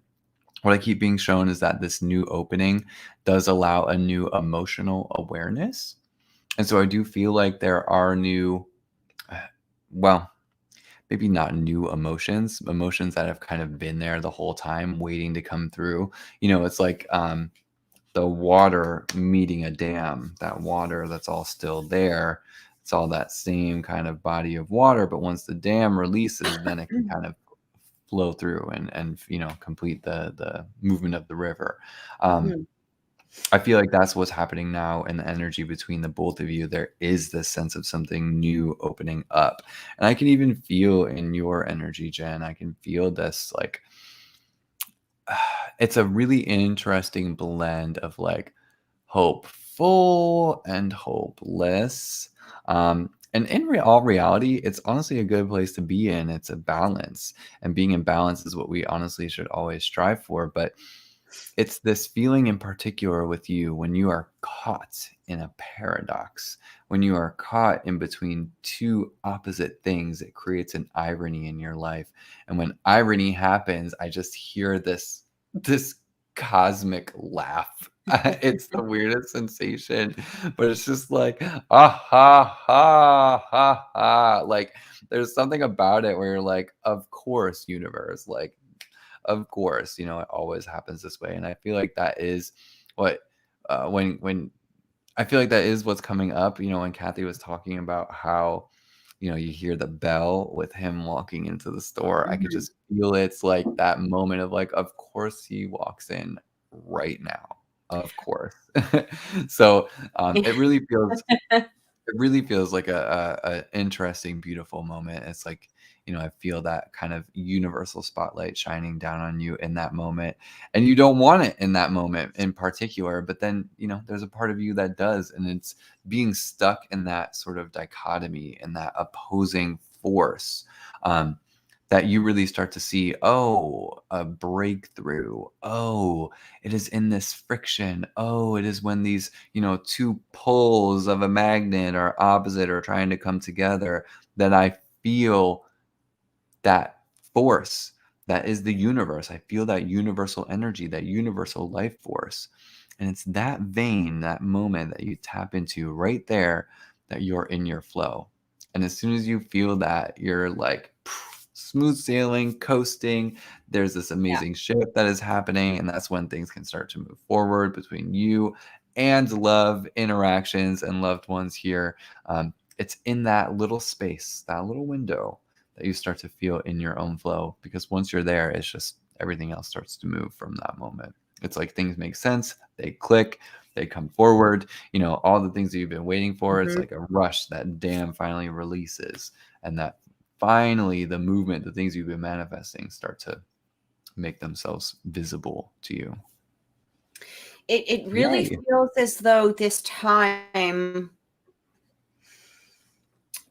has been for a reason. It's been for, an energy to allow yourselves to go into your own self. This is with him, this is with you. Whether he's recognizing it or not, that's, irrelevant. But it does feel like things needed to be cleared, things needed to be set apart, they needed to be just there just needed to be some walls up for a little bit. And now that things are starting to clear, and like I said with you, Jen, you just feel lighter. He feels lighter. Both of you feel lighter, or at least you're stepping into this energy of, it's like a floating, a flow of energy within yourselves that now it can blend together. It can start to blend together. And it's a beautiful energy. It's interesting because when Brandon was saying that about the laugh, like it's going to be at some point, like I do feel like it will be unexpected. It'll be like that one day that, you didn't wear a bra or something. Right. Yeah. Like, it's like you got a hole in your jeans, or you forgot your makeup, or you forgot to, and it'll be like, oh, for God's sakes, of course you would. Like, but it's not going to matter to him. And that's going to be the important thing to remember. Yeah. It will just be, he's not there to inspect your hair, your nails, your makeup, anything, whatever, your clothes. He was there for you. And that's what it feels like. So it feels like a very purposeful walking in. Mm-hmm. Like maybe under the disguise of needing something, but purposeful going in. That's what it feels like for me. So following that internal galactic alignments, something exactly. of that. Exactly. So I hope that helped, Jen. I hope it gave you some. Keep us posted. We want to hear about it when it happens. We do. Guys, if you are watching on Facebook, or if you're watching on the I Want to Believe channel, please remember that we cannot Brandon cannot see your messages. We will be going into, if you do want a guaranteed reading, it is a $10 donation. If you want to be put into the lottery, you can put down your name, your birth sign, the birth sign of, and the name of whoever it is that you're asking about, if it's a love reading or if you want to know about somebody. And remember that our lottery is not a guaranteed reading. We're going to be pulling a number, and if your number comes through, you will get a reading. So, I think I said that right. You're so welcome, Jen. I hope that helped. Next, we have Stephanie. Hi, Stephanie.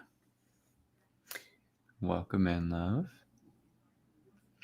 All right, so we've got Is this Stephanie's first time? Have we read for Stephanie before?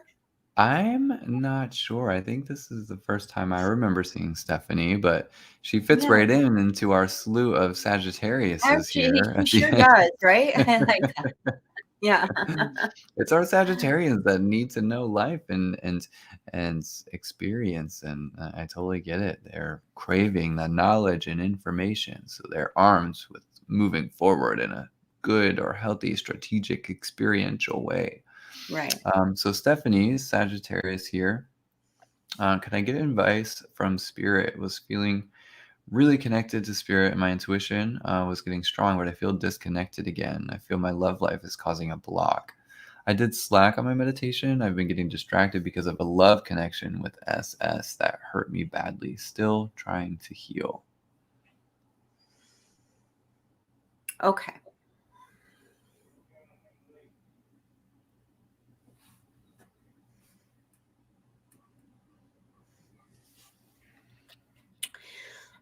Okay, so Stephanie, whatever I say, it's going to come out of, an element of love. So you know that right away. And it's not bad. What I'm getting here is that Spirit is telling me it's not particularly that you're blocked from the alignment with Spirit. It's that you're holding back with your alignment with Spirit. And it feels as though, this is that part where, please don't take it the wrong way. It does feel as though there's some truths that you need to, or that Spirit is trying to bring through. There's a sense of some truths, but also some release of hurt energy that they want to bring through. And it feels as though there's an element of you that doesn't want to hear something, and remember that this is going to be from your higher self. It's sort of like you're blocking a little bit of that energy coming through from higher self. But I'm also getting that you don't really want to release some of that hurt. Like you're not quite ready, possibly.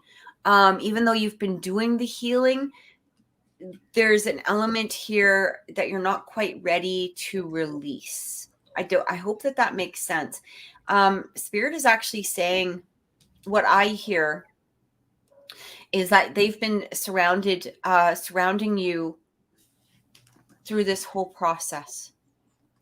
And I feel as though you have been feeling Spirit's love.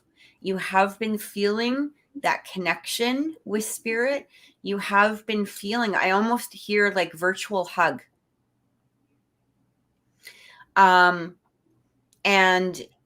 they're trying to come through, and they're trying to bring you to a better place. This sounds weird, but I had a vision a few days ago. Spirit can give me clarity. I saw a vision in my mind's eye, like I was astral traveling. The vision ended with an illuminating blue being's face. No, that's not weird at all. That actually sounds very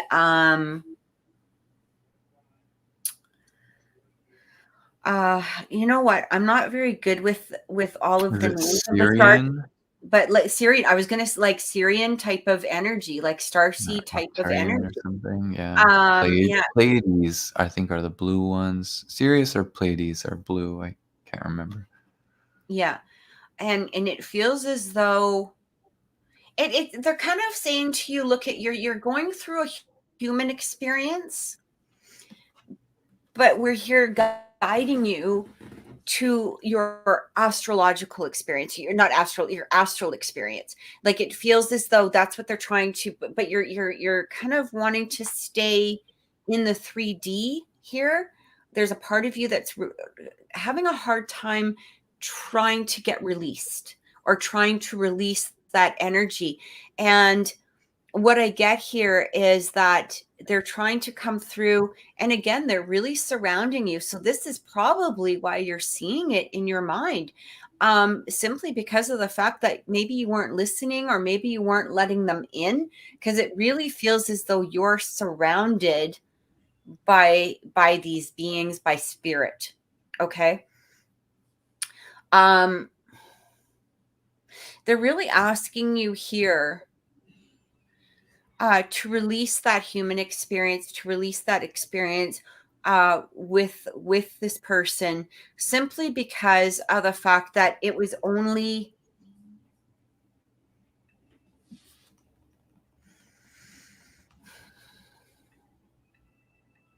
feels like a past life energy, which is really weird. Some sort of past life energy that you needed to release and move out of. And I'm not 100% sure exactly what they're talking about. I'm just getting the kind of the basics at this point, but you might understand this. It does feel as though it's like a past life or a past experience that you needed to go through, you needed to release, you needed to some degree fully embrace it as well, even if it was in all its pain, all of its emotions, okay? And what I'm getting here is as soon as you allow that to be released, you're going to find your spirit self, your intuition, your abilities, all of those very suddenly heightened, very heightened. And you might even have more communication with these beings on this 3D realm, or like obviously, like astral or psychic, or however it is. But there needed to be this experience. Okay. The experience did trigger an awakening with you. Absolutely. And that's exactly what it was brought in for.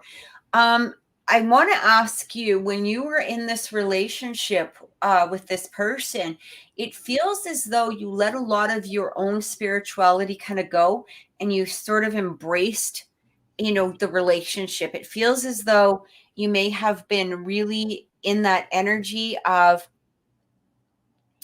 um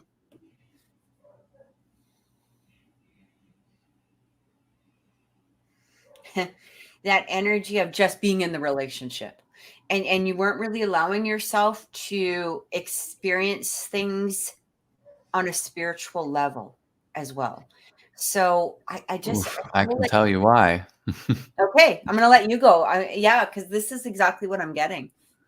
Stephanie, first off, Kathy is totally spot on. You have an incredible relationship with your guides, with source, with spirit. It's there. It's been relied upon. It is something that was developed in a former lifetime. It is part of your home.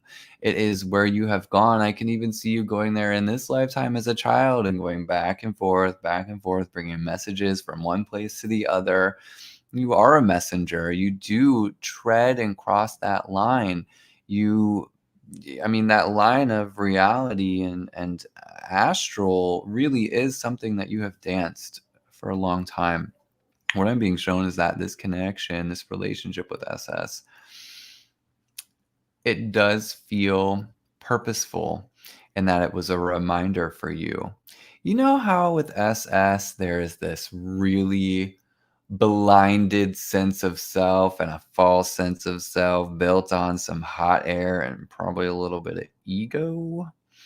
Well, I feel that what I'm being shown here is that this was how SS is now is how you were in a past life, and it was from there that you had learned how to open yourself up.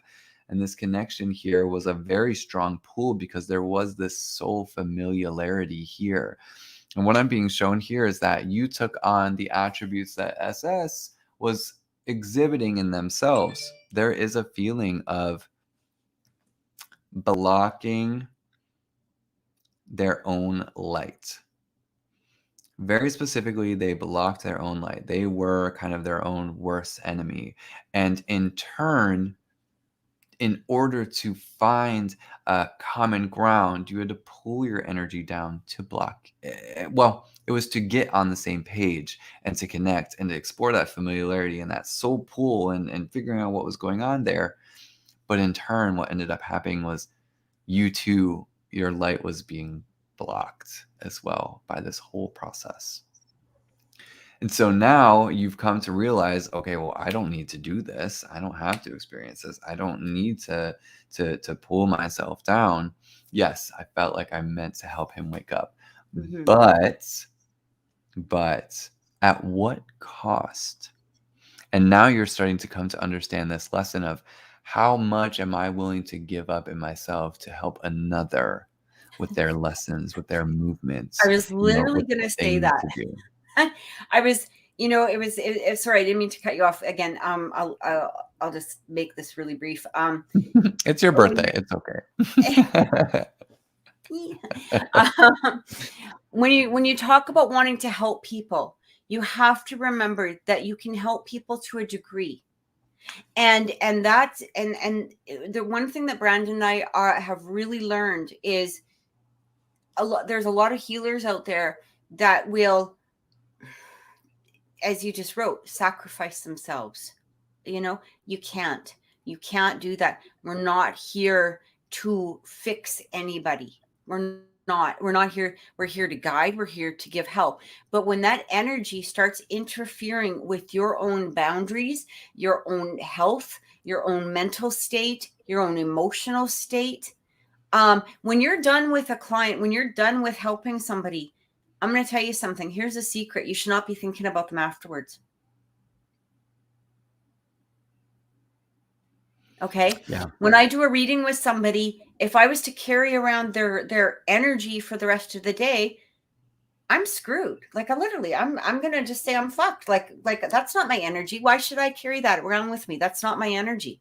You give it back to them and you take yours back. You're not there to my goal, I'll be honest here. When I have clients, my goal, and I tell clients this all the time, my goal is so that you don't need me. I mean, we love having the show, we love having the people, but you know, the when a client is in the place of their own power, that's your empowerment as well, right? And so if somebody is constantly trying to get our energy or steal our energy or help them heal or help them, all of this, we're really not helping anybody, because of the fact that they're not growing as an individual or as their soul spirit on their own. And there's only so much that we're supposed to be giving out. And so, when we're done, we're done. Like, when I turn off the show, I mean, I love the people that come on the show. You guys mean so much to me. We're so grateful that you guys are here. But if I was to think and take in all of the energy of people from the show, I'd be sleeping 24/7, except on Wednesdays when I'm here for you guys. Right?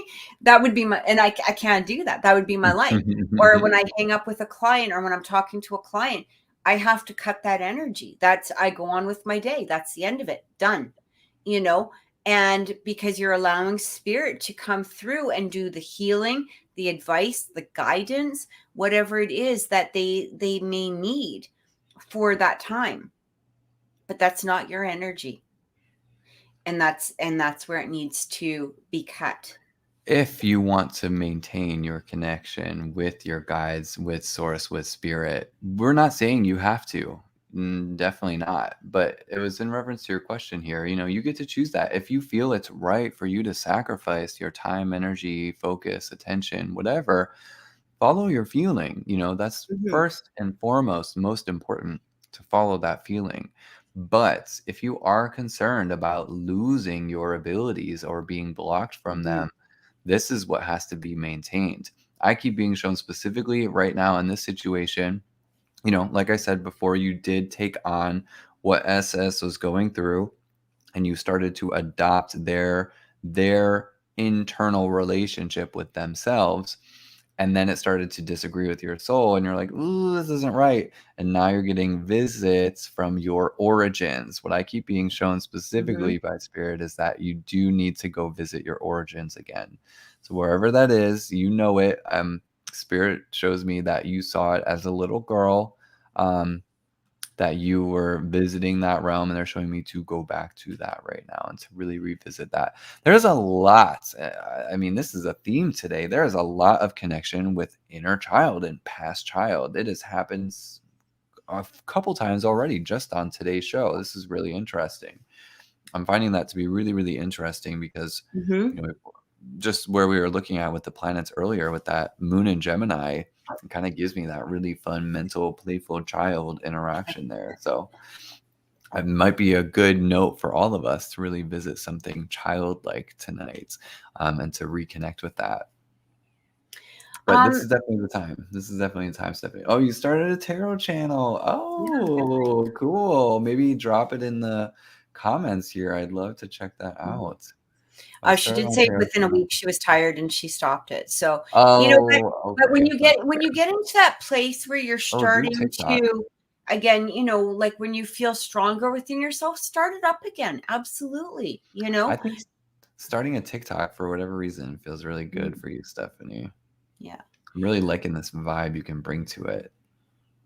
So, I hope that that's given you a sense of clarity. We're just going to take another quick break. I just want to say before we, Sage Queen Tarot. Cool. Okay, we'll check it out. Aw, Emily's seen her channel. That's so exciting. Awesome. Yay. That's really good. That's exciting. You got this, Stephanie. You got this. We're just going to take a really quick break. And when we get back, we have Jen Yap and then Sarah. We're going to do a couple of the lotteries. Just want to say, guys, if you are watching on Facebook or the I Want to Believe channel, we cannot see, or Brandon can't see your messages there. So, please make sure that you come to the Oracle Intuitions channel. I think we're going to close the paid readings now. We're just going to add to the lottery at this point.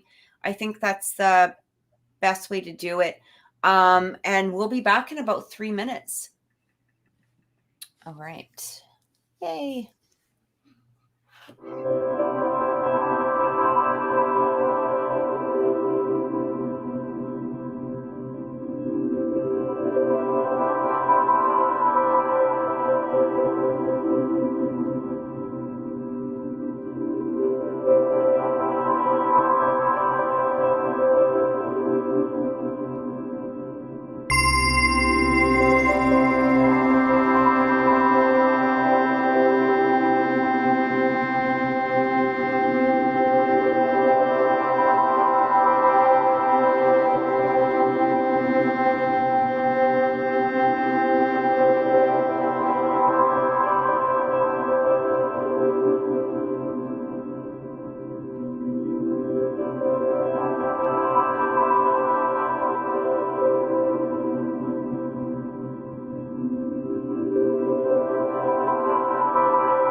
We're back. I sat down just in time. Running marathons over there. It was a marathon. Up next, we have Jenny. What was Jenny's question? Hey, Jenny. All right, Jenny Sagittarius, our next Sag in the line here. I'd like to know any info you pick up on my move, as in the city or house or apartment. What can I expect? I do feel it's interesting because looking into the energy now, I don't know if you guys already have if you already have a general vicinity, but I keep seeing fairly urban, but I don't know if it's going to be right in the city. Like, it almost feels as though urban, but a little outskirts, or possibly like residential, but not direct mainstream, like not downtown of a place. I don't know cities in the States. I'm so sorry. I can't really help you with that. Brandon might be able to pick up something on that. But so I'm not getting a city that comes to me. But what I do feel, it could possibly start, you could end up starting in an apartment, but I don't know if I don't feel that this is going to be a permanent stay. I almost feel like it would be a temporary stay until you get the house or the place that it is that you're wanting. I'm not sure if you're buying or renting, but it feels as though it could be like I'm going to tell you what I see. So I see like an apartment building, but it almost feels as though it's looking out onto like a field or Oh my God, yes. Yes. or a park or something. Like it feels like the apartment is looking out onto, so it's like you're still in the city, but it almost feels like you're looking out onto a field or something along that line. There is nature, because I see trees and I keep seeing a direct line to like the sky, and you're able to see the moon, you're able to see Yeah, stars, you're able to yeah. see and have nature around you. But I am feeling also outskirts. I don't know if this is relevant, but I just keep feeling a very strong pull to northeast. I keep seeing a very, very strong pull to this direction, northeast. I'm not sure how relevant that is to you, but kind of take it as it's coming there.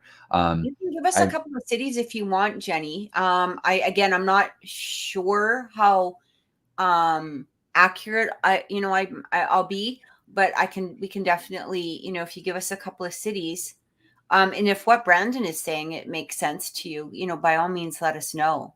Yeah, it's definitely, I mean, there is a city that you're on the outskirts of, but it's really on the outskirts of town, right? You're kind of at the edge of the city limit where there is natural landscape. There are trees, there are critters, there's something really important about this transition space. And I don't know, Northeast feels really important. I'm feeling like there's something going on with, if you've ever heard of the medicine wheel.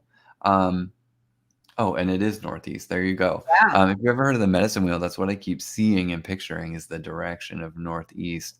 And that feels important. I would look that up. I would really, kind of sink into what that energy means on a shamanistic or Native American medicine wheel. Greer. Okay, Greer. Okay. Is that a city? I believe it is. Yeah. Yeah. Okay. In South Carolina.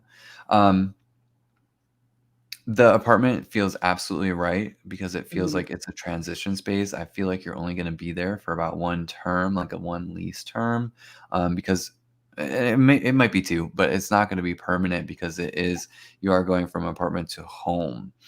There does seem to be something important about being on this line, this transition line between that city and the Oh, see, there it is. country. A small city outside of Greenville, which is a major city. That makes a whole lot of sense. Like, it just feels like, Mhm. I feel something very right about that. I It's like really, you're really close like to it. urban, but you're not in urban. I don't Yeah. know. That was what I was getting right away. It really represents the internal things that are happening as well, of you being on that line and being amidst this transition. Because the house is going to be representative of what has been actualized in that apartment.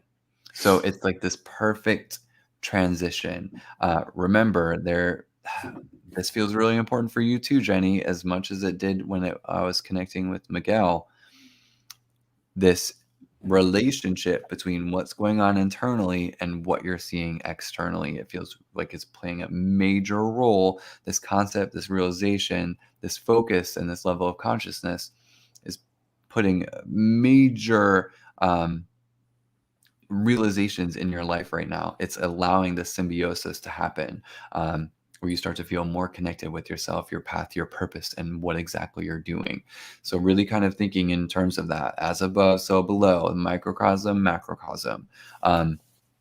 That's what's all being actualized during this part of your journey here. So I think your spot with this whole Northeast thing, with the square, this feels spot on. Don't feel stressed to go and just get a house. I think an apartment feels nice, but it's not like maybe a typical apartment, not something that would totally be expected. There does seem to be a uniqueness to it, but it is, remember, it's right on these outskirts because of the transition that you are going through, where they all kind of add up together. And once you get there, you're going to start seeing synchronicities. You're going to see a synchronicity, maybe even a time. I'm feeling lots of twos. So you might even see 222 somewhere. Note those synchronicities. Note the number synchronicities. When you start seeing them, you're going to be like, oh, whoa, whoa, whoa, whoa, whoa, whoa. Something's synced up here. Something's going on. That's going to be your sign and symptom of like, okay, here we go. We got this. It's interesting because she says, I feel home there. Since that I left, I've been dying to go back. Or since she left, she's been dying to go back. And this might have to do, kind of the whole theme is getting back to our roots, the inner child, again, going back into connecting with what feels that needs to be cleared or healed or just feels right to you. I'm also hearing for you as well, very similar again to Miguel, is that spirit is very proud of the progress that you've made, because it feels as though you came from a place. It almost feels as though you were more restricted before, and you're really starting to you're going from, it's like you're in a box, and now that the sides and the top of this box are open, and you're now allowing, and you're really and this has been an ongoing progress for you. But again, I do feel that you should have a sense of pride with all that you've accomplished within yourself. And you've really expanded, I feel like, almost beyond what you really expected to expand. I don't know if that makes sense, but it feels as though you almost didn't think that you were going to expand as much as you have. And there's more expansion to be coming to you. And especially once you move, it feels as though a lot of things are really going to just start opening and flowing. There's going to be an adjustment period like with anything else, but it's not going to be a restrictive adjustment period. Okay. It's going to be an adjustment period that is going to flow. It's going to really allow you to feel more grounded within yourself. I'm seeing the things I found were normal. I'm not sure what you mean. Oh, actually a bit. Okay. Yeah.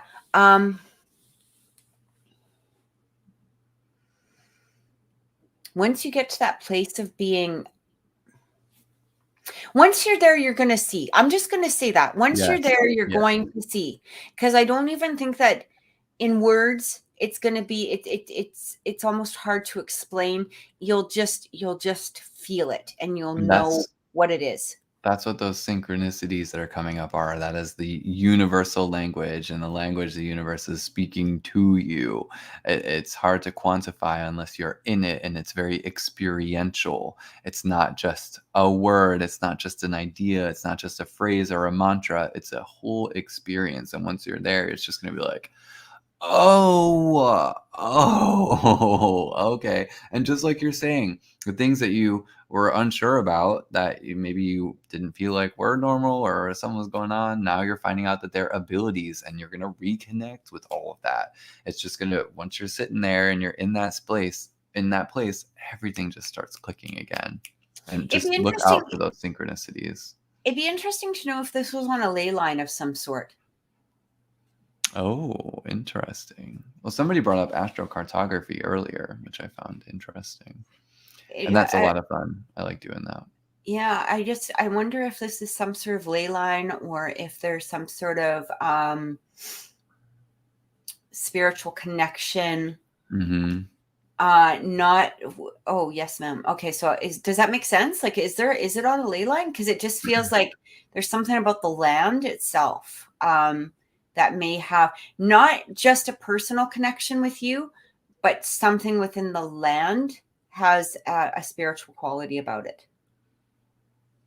And it'd be interesting. I don't know anything about South Carolina, but it'd be interesting to find out for sure. It might be something, if you don't already know, maybe take a look and see if there is something in regards to that. It was me. It's on a line for me and close to one for how. Okay. All right. Because I kept feeling ley line, like, something about ley line is what I kept feeling. There's something there. Keep us posted when you're there. I'm so interested when you come into the show, when you're there, to see and feel the difference in your energy. Mm-hmm. Very excited for that. When you going, Jenny? Do you have a plan to go? Because we're curious. Yeah, who's next? Let's see. Sarah. And thank you, Jenny. Thank you. Sarah. There we go. There's Sarah. Hi, Sarah. So Sarah is Capricorn. Wants to know, what does Brad, who is a Virgo, currently feel about me, and how can I strengthen it? Well, what if it's something bad? Do you want to strengthen it?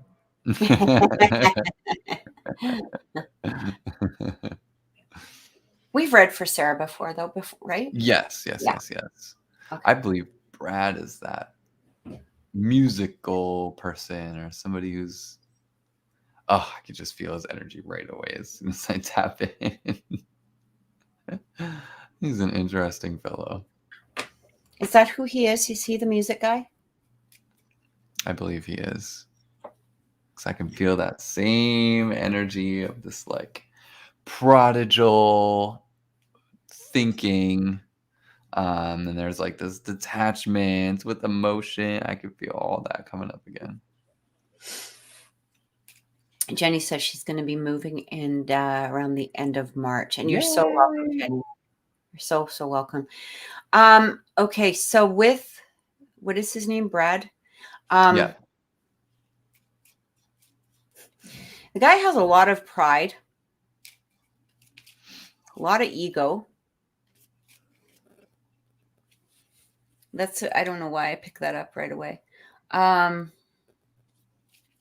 This isn't bad stuff. Okay. When I say that, people, when we talk about ego, it sometimes it can be, it can be perceived as being a negative thing, but it's not really a particularly negative thing. It's just that it feels like he has a lot of confidence in what it is that he is doing. Like, he has a lot of confidence with himself. If it is the music, he has a lot of confidence in it. He knows his ability. Like, there's ego there, but again, it's not particularly a negative thing. But I do feel here, with you,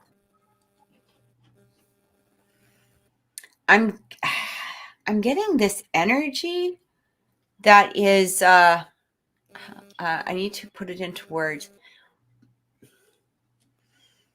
To some degree, it feels like you're his son. You're his son, like you're his son to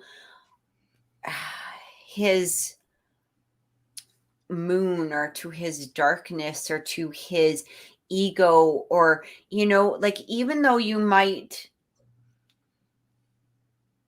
it, boost his ego, it's not even so much that, it's just that it feels as though when he's thinking of you, he feels this warmth, this sun. It almost feels as though you make him feel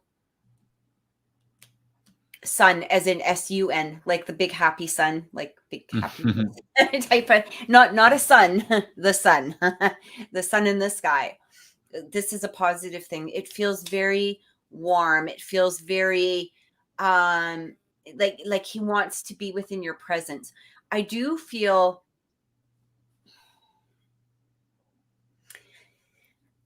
it's a good thing and it's a bad thing. Not bad, but what I feel here is that he knows it's there. And so that can sometimes be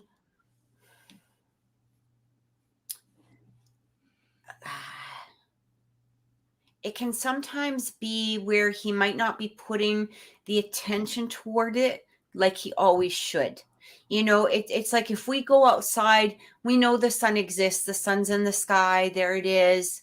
We know we're going to wake up, the sun is outside, whether it's clouded or whether it's hidden or whatever. We know that the sun is in the sky. And there is an element there where he can perceive that relationship, like he knows you're there. And so sometimes he tends to focus in on himself, or focus in on, the things around him, like maybe perhaps, his music or friends, or, things like that, because there's this element here that he knows you'll be there. He knows you'll be there. His mother was not good, so that's why he fears a good connection, and his dad is cold. That can have some play in it. As far as the connection goes, or him opening really up to people. It almost feels as though, okay, here's the thing. It almost feels as though you both are already in a relationship with each other. But there's an element here of this relationship that has been together for a long time. And so sometimes people forget to put the energy towards the relationship. It's like, the husband or wife is going to be at home. That they're there. They know you, you know that they love you, all of that stuff. But sometimes your full attention isn't always on it, simply because of the fact that that they're there. And it has a similar element to it. Does he care about you? 100%. Does he, I'm actually even hearing the word, to some degree, of idolizing you, because of that, that energy that he does have with you. But at the same degree, there's an element here of you idolizing him as well. So it almost feels like, I feel like he needs to make some really serious decisions in regards to where you guys are going to go, because I do feel to some degree that this, where it is right now, could stay for a long time if it's not nurtured by him in some way. Like, it almost feels as though, like, you could hang on for a long, long time without getting what you really need from him. Does that make sense? Like, it feels as though he has to, in some way, step up his game a bit with you. Like, that's how I feel. And I do feel he will.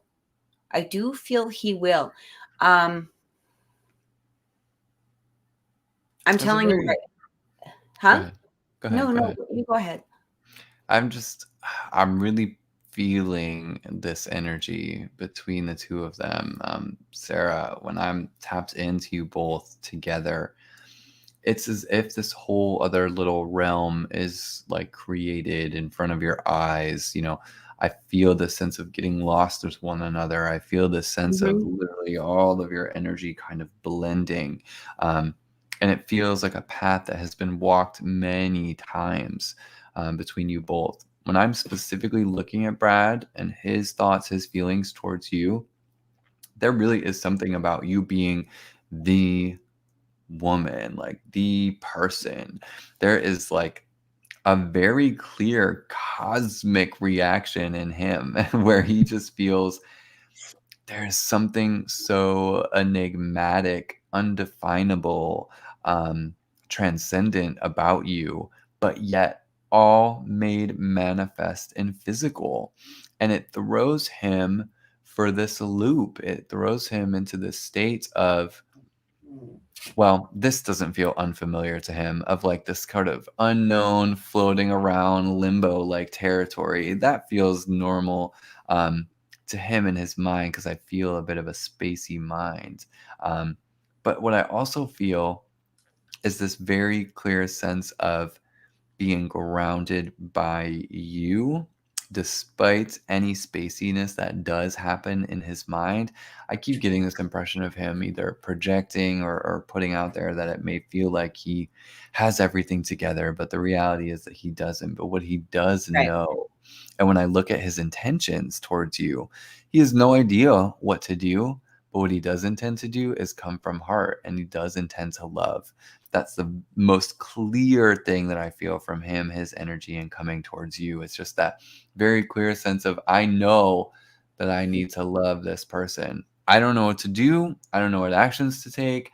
I don't know what it's going to look like. I don't know how to measure it. I don't know the next steps. But what I do know is that my heart is supposed to love hers. So it feels like that is the realm of his intention here. That feels like where, I feel like he doesn't want to lose you. He knows already he yeah, does he does not not. want to lose you. And what I keep getting here is things are going to change here. Um I really feel like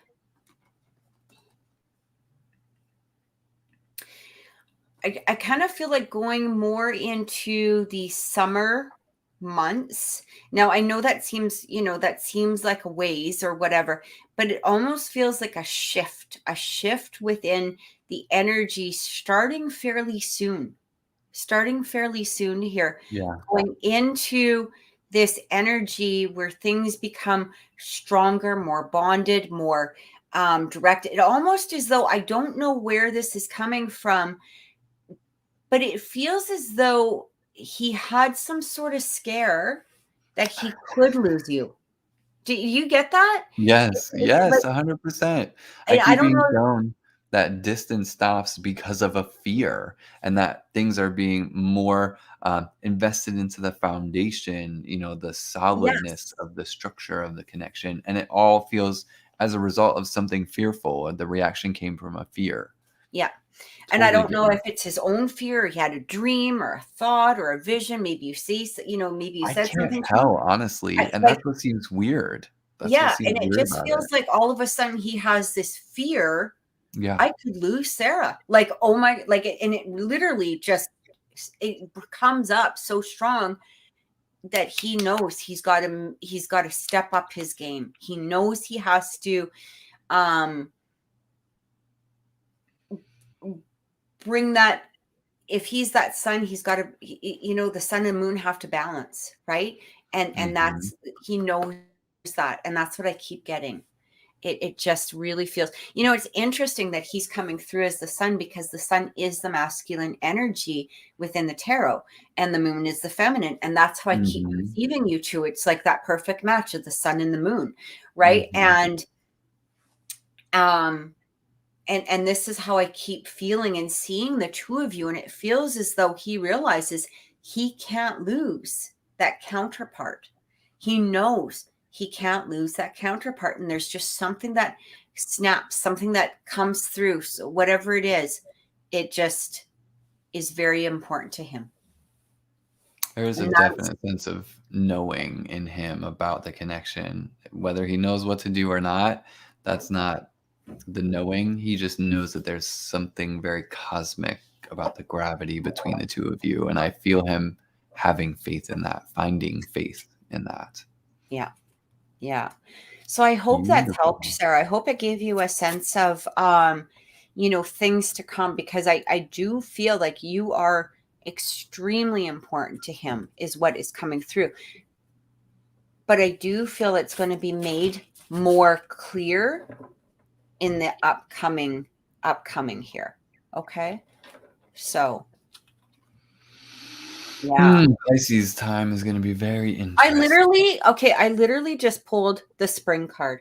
I was just sitting here and I'm shuffling this deck, and it comes out: new beginnings, fresh excitement, rejuvenate, setting goals, intentions, a surprise, increasing, coming alive, growth, fertile, new cycle, spring, coming into action. I love it. Like that just came right out. So I love that energy. That's really good. Yay. Thank you for sharing that with us, Sarah. That's awesome. Yeah. Okay, so I think we're gonna do a couple of or at least one. We're definitely running over time. We'll do one at least. Yeah. I don't know. Probably do one. I think Emily is on, and I don't even know if Will's here. So I'm not sure if Will is, but I did tell Emily, because she's like having to get going. But if we pull her number, I said that we would do it. And that she could come and check back later. Okay. So let me pull up the random number generator here. What numbers do we have? 1 through, and I'll post it in the chat again.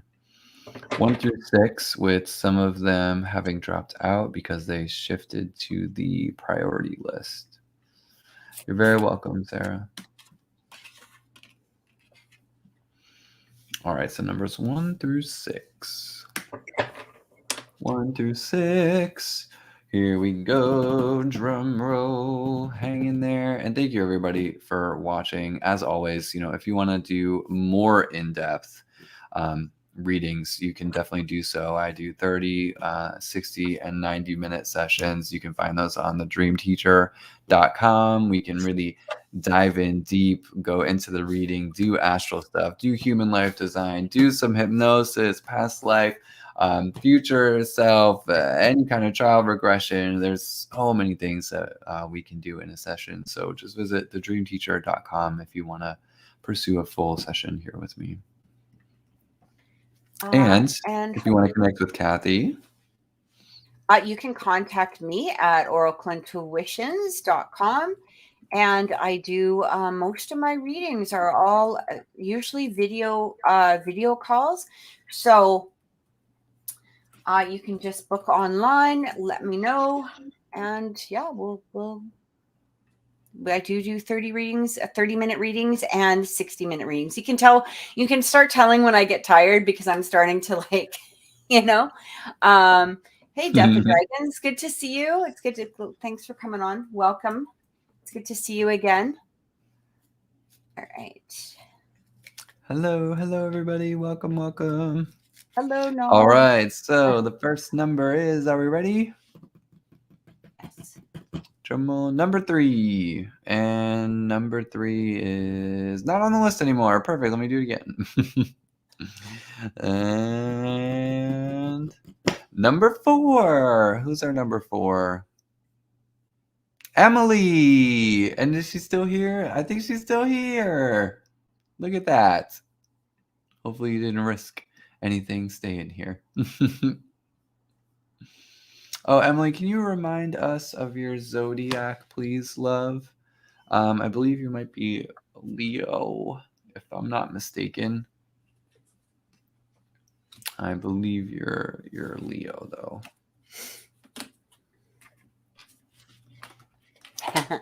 I like that. Oh my God! Yay! That's so cute. Well, now you know the minute is 2 hours, 36 minutes. So you can come back and refresh and listen to it over. If you have to just dip out and you stop talking, then we know that you've left. So we'll just continue. All right, Emily. So congrats, love. So Emily is a Leo. She says, I have felt I am going through a major transformation in my life right now.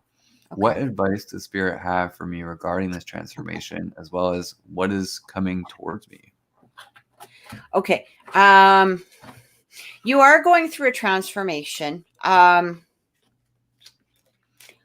feel a lot of tower moments. Oh, I'm sorry. I just have to say hi, Ted and Darian. Hello, guys. It's so good to see you. Thank you for coming on and watching. These are friends of mine from before, a few years back. So thank you so much, guys. Yeah, it's so nice to see that. Are they here to wish you a happy birthday? I don't know. I know. But it's good to see them anyway. They're saying hi, so I really appreciate that. Okay, so you're going through. I keep literally seeing a tower moment for you, Emily. It almost feels as though things are crumbling. This isn't a bad thing. I make it sound worse than it is, but it doesn't feel like things are. You're not losing anything that's of any drastic importance, I guess. It feels as though this could have more to do with yourself rather than external, things. It might be possibly people or, other things, but again, it doesn't feel anything. It feels like you are in a comfort zone, and the comfort zone is being a little bit rocked, like the boat is being a little bit rocked. And at the same time, the things that are falling out of the boat, you're kind of like, okay, no, actually, that's okay. And then it might turn the other way, and you're like, oh, yeah, but that's okay too. Like it's sort of that, energy of maybe initial, but what's actually falling out was really dead weight to some degree, so these could be emotions, it could be physical, it could be whatever it is. But really you didn't need them in the boat anyway, because they were really weighing the boat down and they were sinking the boat. And that's what I keep getting, because I literally I keep seeing like you're in this like rowboat, and it tilts, and you're just like, oh, okay, but I didn't really need that. That was okay. Okay. And then it tilts to the side. I was like, oh, okay, that's okay. This is for it's interesting. Because of the fact even that you're a Leo, this really has to do with strength, because I actually keep getting the strength card coming through, which is the, Leo representation in the tarot. So it's interesting. It almost feels as though now that you're losing, I guess, technically the dead weight, it gives you that opportunity to build your own personal strength. There could be some challenges that come up, but these challenges are not challenges as okay, I'm going to give you an example. I'm going to give you a silly example, okay, because it might not have anything to do, with you in general. But it's just a silly example. Let's say you want to go buy a car. And you go down, you find the car that you want or whatever, but then, maybe there's none of that particular model. So you're kind of like, oh my God, or maybe financing didn't go through, or maybe you have to, you have to have this paper, or this paper, or this paper. It just feels like these challenges are coming for the growth and the strength to make you stronger. They're not going to be inhibiting challenges. It doesn't mean that you're not going to achieve the marks that you want to get or achieve, what they're doing is just to strengthen you on the inside. It almost feels like, like if you're building a house of Lego, you can't find that one piece that would make everything, but then you have to kind of search for it, and you search for it, you search for it, and all of a sudden you find it and you're like, yes, but you had to put the work in order to achieve it. And that's what it's basically doing for you. It's giving you strength, and it's giving you a place of resilience, and it's giving you some inner growth that is going to be preparing you for better, like really beautiful things that are to come, because now that this dead weight is gone, this dead weight has left, you now have, it feels like a peripheral focus, a peripheral vision, a frontward focus. You're able to see clear around you. You're not being blocked by obstacles like you were, or currently you were going through. So when you're looking for, let's say, that piece of Lego, you're now able, you might have to search a little bit still for it, but it's clear to you. Okay. It's coming in clear because you're not being blocked by, I use the term Lego because I've made so many Lego things in the past with my kid that I'm like, that was the first thing I thought of. I know it sounds weird, but I love it. if you're missing a piece of that Lego in a set, it drives you fucking nuts, right? Can't build the whole thing. Everything's messed up. Everything's, and so that's why I'm using that as like, because it's it's a personal example, but you kind of get the idea of what I'm talking about. It's like, you have to search a little bit for it. It might drive you a little bit crazy, but once you get it, you're seeing things so much more clear. And again, because those blockages aren't here, you're getting a wider path of your vision. And this is, so when you ask about what is coming forward, for some reason, I keep seeing a garden, like I'm literally being shown a garden. I don't know why, like flowers, a garden. I don't know if that has some relevance in your life, but it feels as though new things blossoming, possibly. I'm not sure what the relevance of this garden is, but I mean, a garden in any language or culture is always a positive thing. So it feels like you're entering a new garden is what Absolutely. When I connect here with you, Emily, I feel this whole new path, this whole new energy, a whole new vulnerability has been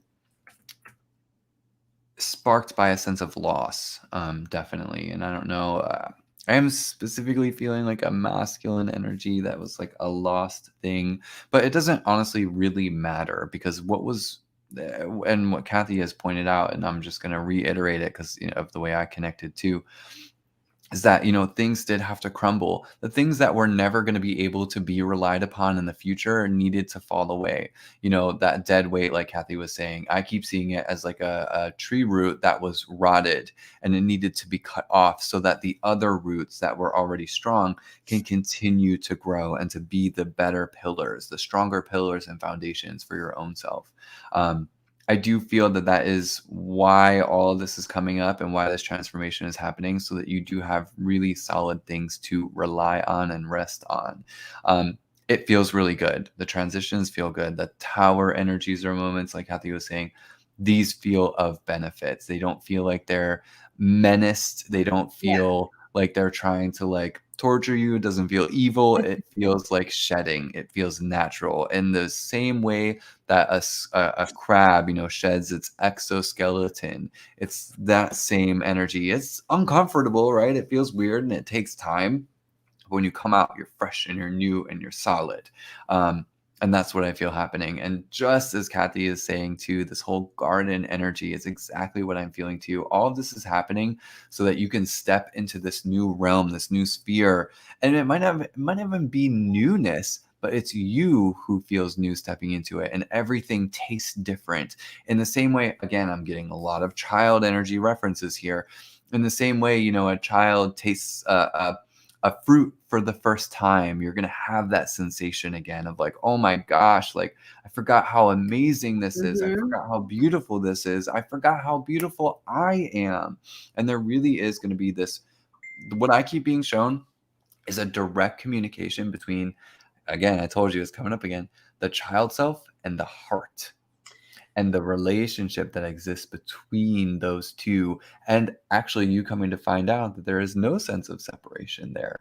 This really is such a beautiful time. And also what I'm being shown is that, yes, you're going to have a beautiful coasting time after all of this, of like having good social interaction, being around people who genuinely appreciate, respect, and want to be around you too, and give back and reciprocate, what you give. There's going to be all these beautiful moments. Yes. But what all of this is really teaching you, and what it's showing you, is that when you get into that space of being in the clouds again, you're going to have a direct connection with the heart, with the intuition that's going to be able to guide you out of the haze and out of the confusion. You're coming back with a root of awareness that gets you out of that space, so you're not stuck floating in that weird realm of not being able to see what's in front of you and being unsure and being confused. You're going to have this direct channel of like, oh no, I know how to get out of this, and it's cool, baby. It's cool. We can just coast right through. So this is what it's really gonna leave you with. That's the success. All the other fun moments and all that good stuff is just a symptom of what is going on internally, which is this beautiful self-reliance and self-actualization. What's interesting about the Tower energy, especially in tarot, is so many people look at it as sort of this negative card, okay, because it is things that are falling away. But the thing is about the Tower is you need it's basically the start of a new foundation. Okay. So, in order to create a new foundation, you have to let go, or things need to fall away. It's sort of like, taking that big silver ball to a building and knocking it down in order to build that new foundation up. And it's such a beautiful, positive card. Like, when you look at it in that way, it may feel temporarily like this little bit of like, oh, what is going on? But it's really setting the foundation for something new and beautiful and bright. And again, that garden energy coming through, which could be the planting of new seeds, flowers, just new beginnings, basically, in general. So I hope that gave you some clarity, Emily. I really do hope it helped. And congrats on this part of your journey. This is a great time. It's exciting. Seems weird, It's but kind of it is exciting. Yeah. Oh yeah. So, guys, I think we're going to close off the show here. Remember that we will not be here next week. Brandon is moving, so let's wish him happy moving, or happy whatever. And let's wish Kathy a happy birthday. Happy birthday, Kathy. Happy solar return. No wonder you're shining. It's not the ring light. Thank you. It's such a pleasure, as always, to have you guys here. I think maybe I'll take the advantage of next week, if we're not doing a live show.